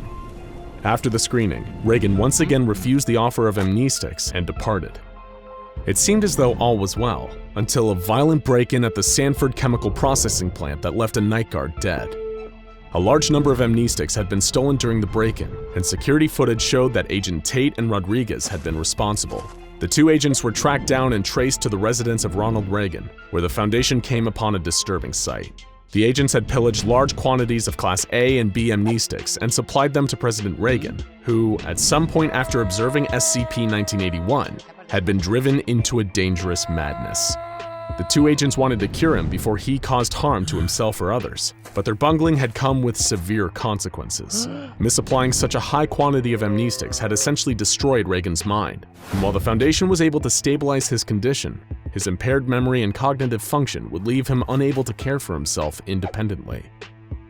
In order to cover up for this grievous mistake, a cover story was concocted about Reagan falling victim to Alzheimer's and facing severe cognitive decline as a result. Both agents Tate and Rodriguez were fired for their actions, had their memories wiped by the Foundation, and were assigned new identities. Dr. Robinson, for his part in the disaster, had to face a Foundation Ethics Committee disciplinary hearing. While SCP-1981 continues to be classified as safe due to its unlikeliness to ever breach containment, when you consider the havoc it wrought on the mind of its singular target, safe is hardly the word that comes to mind. It's enough to make you wonder what other tapes are lurking out there, just waiting to be found. The young girl stood silently in a room full of corpses, staring off into the distance. She was in a trance, seemingly unaware of the carnage that had just unfolded around her. Some of the men were shot or stabbed or beaten. Others had no apparent cause of death whatsoever. but the young girl was unscathed. She was wearing a yellow summer dress and looked like she couldn't have been more than 3 years old. She awoke from her trance, still paying no heed to the violence in the room, and left. This is the story of SCP-343, the young girl. Her strange and terrifying life before containment, her thrilling capture, and the part she played in one of the most dangerous SCP Foundation cross-tests of all time. She had no name. The young girl could never spend enough time around someone to be given one. It was her terrible curse that she could never stay in one place for too long, or something truly awful would happen to everyone around her. She'd been drifting for years, but never grew to look older than a child. Her memories were long but formless, divided mostly into 10-minute increments. The young girl kept on moving. It was all she could do. In 1993, when the young girl had already been alive for a very long time, she found herself in Illinois after days of trekking on the roadside. She would scavenge what little food she needed from the trash and drink from lakes, rivers, or even puddles when she needed to. Deep down, the young girl knew that if she ever grew hungry or thirsty, she would not die. In her travels, the young girl had managed to scrounge together a few dollars, and though she knew her contact with people had to be limited, there was one thing she wanted that felt worth the risk: a candy bar. It'd been a long time since she tasted chocolate, and she found the idea of tasting it again too enticing to resist. When she reached Chicago, she entered a small corner store with her handful of dollars, selected a candy bar from the rack, and approached the counter. For reasons even she didn't fully understand, she kept her eyes down as she placed the money on the counter. You see, SCP-053 was always a special child. As we briefly mentioned earlier, you might even say she was cursed. Whenever she was around other people for too long, terrible things tended to happen. Unspeakable things. And as a component of this strange, unexplainable curse, or perhaps as a means of keeping her safe from it, the young girl was doomed to never understand the nature of her predicament. It was like there was a mental wall between her and the horrors her presence could cause.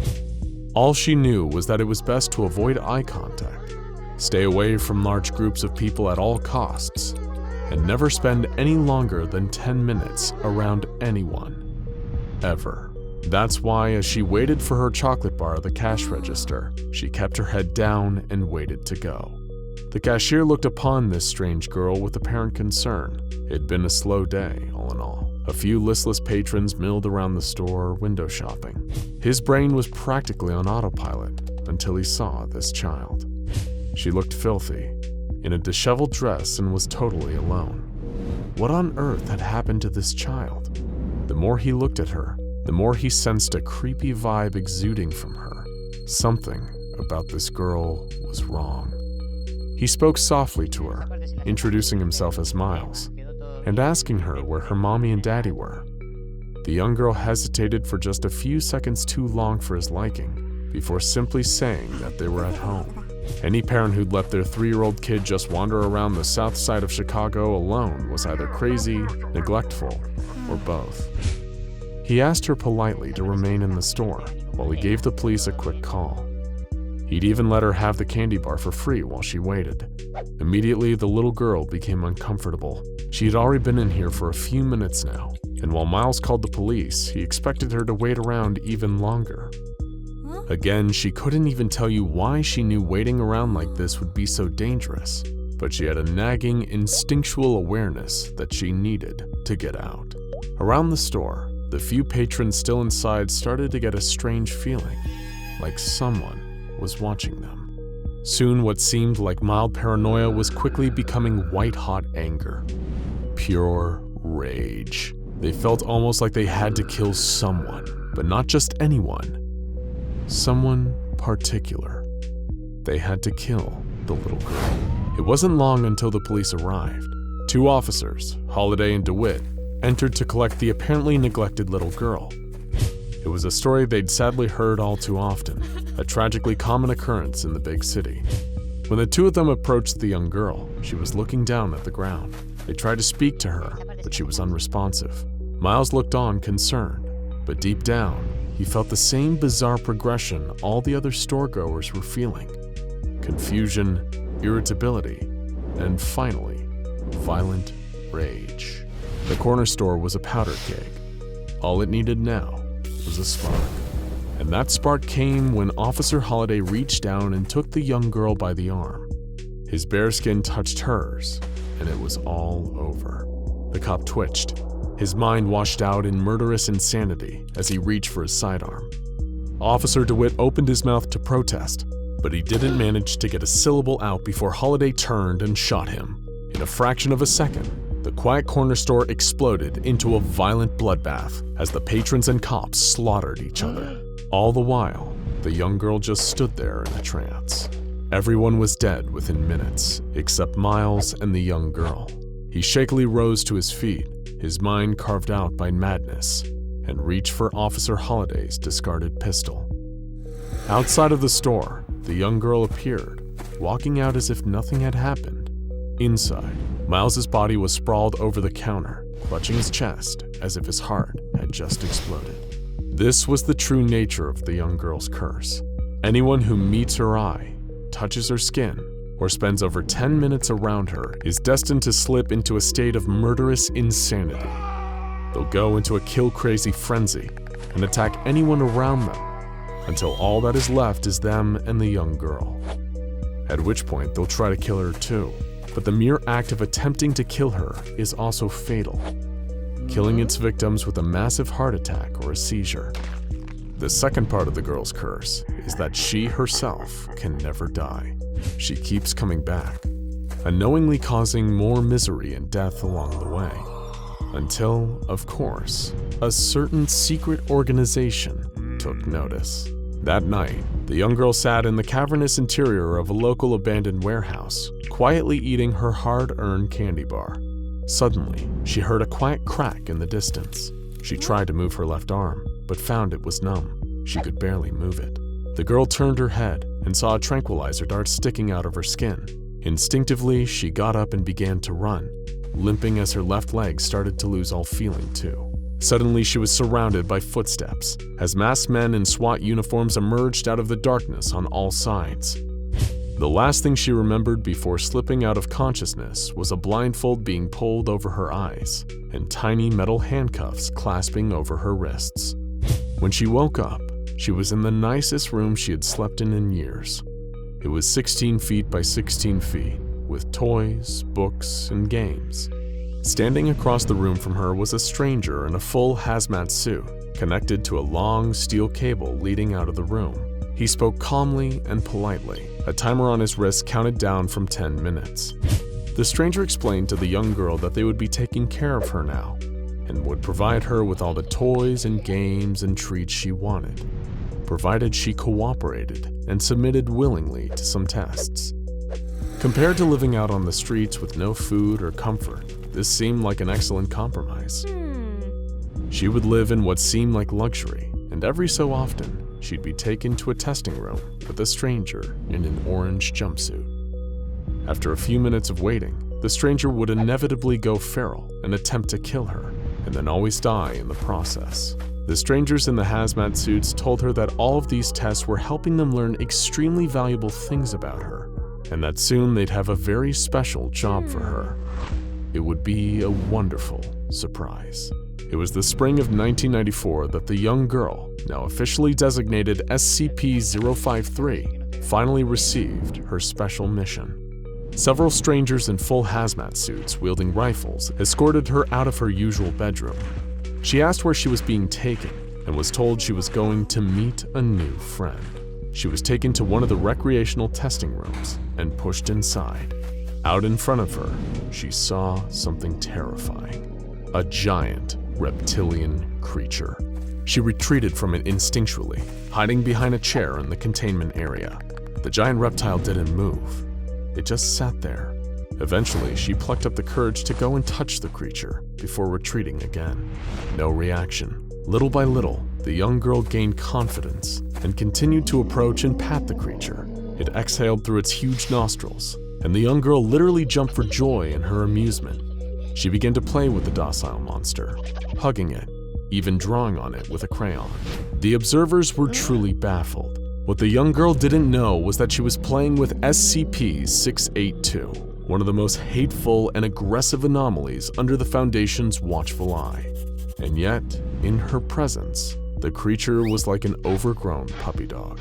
After the test phase, the young girl was removed from the hard-to-kill reptile's presence, immediately causing the creature to become violent and murderous once again. After being separated from her strange new friend, the young girl was seen crying for several minutes. According to all accounts, the young girl is eager to see her friend again someday, though considering the reptile killed several guards after their separation, the Foundation isn't eager to grant her that wish.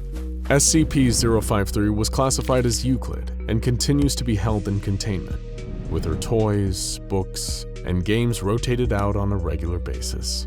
Seeing as she shows no sign of aging, this ongoing containment is likely to be the sad, strange fate of the young girl, an anomaly that never wanted to hurt anyone, but an important and cruel reminder that what we want doesn't always influence the world in the way we want.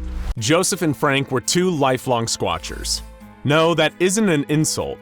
That's a self-given title for Bigfoot enthusiasts who are willing to head out into the woods and search for the legendary Sasquatch firsthand. While most squatchers will go their whole lives without ever encountering one, Joseph and Frank were about to get lucky. They just didn't know what kind of luck. During a journey through the forests of the Pacific Northwest, Frank spotted something moving in the distance. A huge ape-like creature with grayish fur and human-like movements. Frank thought he was finally laying eyes on the mighty Bigfoot after decades of searching. What he didn't know was that he just made a deadly mistake.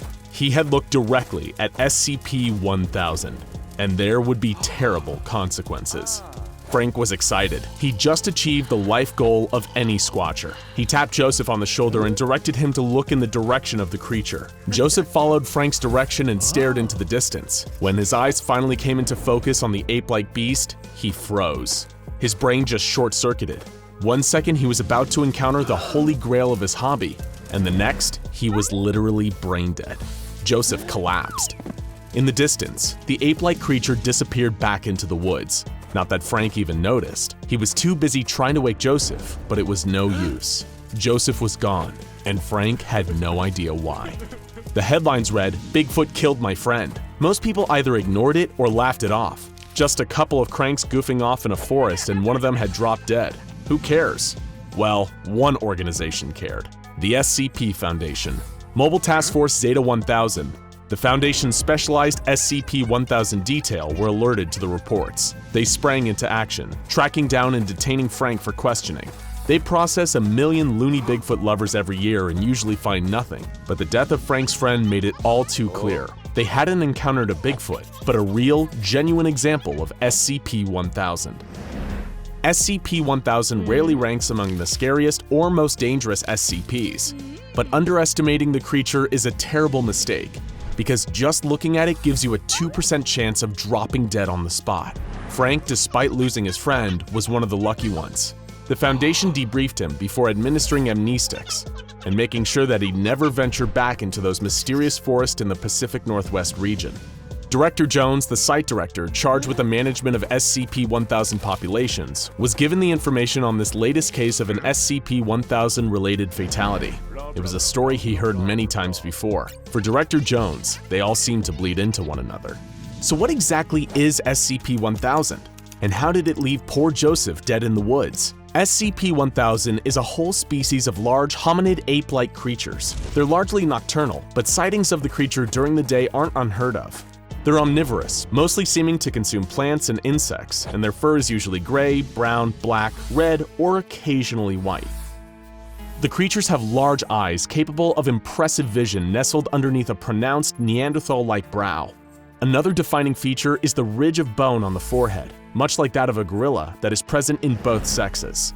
According to Foundation studies, the creatures exhibit a level of intelligence on par with that of the common chimpanzee, but nowhere near that of us humans. What they lack in intelligence, though, they make up for in size. The adults can be as large as 10 feet tall and weigh up to 600 pounds. Despite their great size and impressive strength, the creatures are neither aggressive nor territorial. In fact, they seem to instinctively avoid humans, mostly residing deep in the forests of the American Pacific Northwest and in the Himalayan Alps. There have been sightings of SCP-1000 on every continent, though the Foundation has taken pains to exterminate all SCP-1000 populations situated near human population centers to prevent a potential disaster, considering the 2% chance of instantaneous death upon visual contact.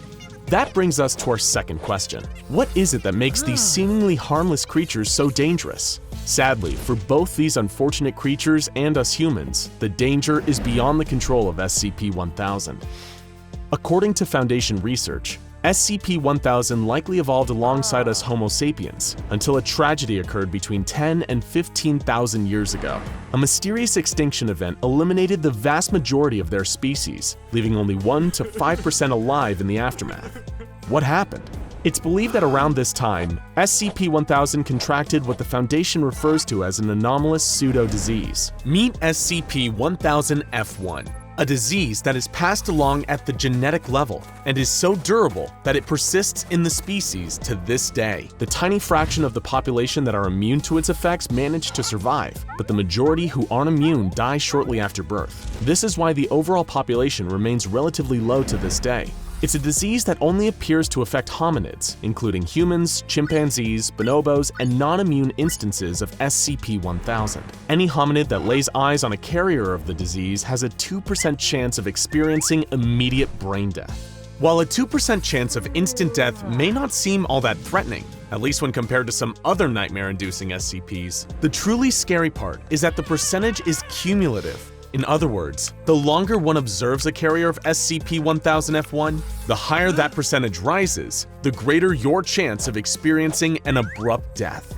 According to Foundation studies, the percentage rises by around 1% every 20 minutes, and the percentage also varies between specimens, with some exhibiting a terrifyingly high death chance of 90% upon viewing. This death chance continues to occur in dead specimens if they carry the anomalous pseudovirus while alive, though thankfully the risk doesn't appear to apply to small fur or tissue samples. The Foundation's true concern actually goes far beyond SCP-1000 themselves. Because of the species' close relation to Homo sapiens, there's a worry that SCP-1000-F1 could transmit to humans, causing our own species to meet a similar fate.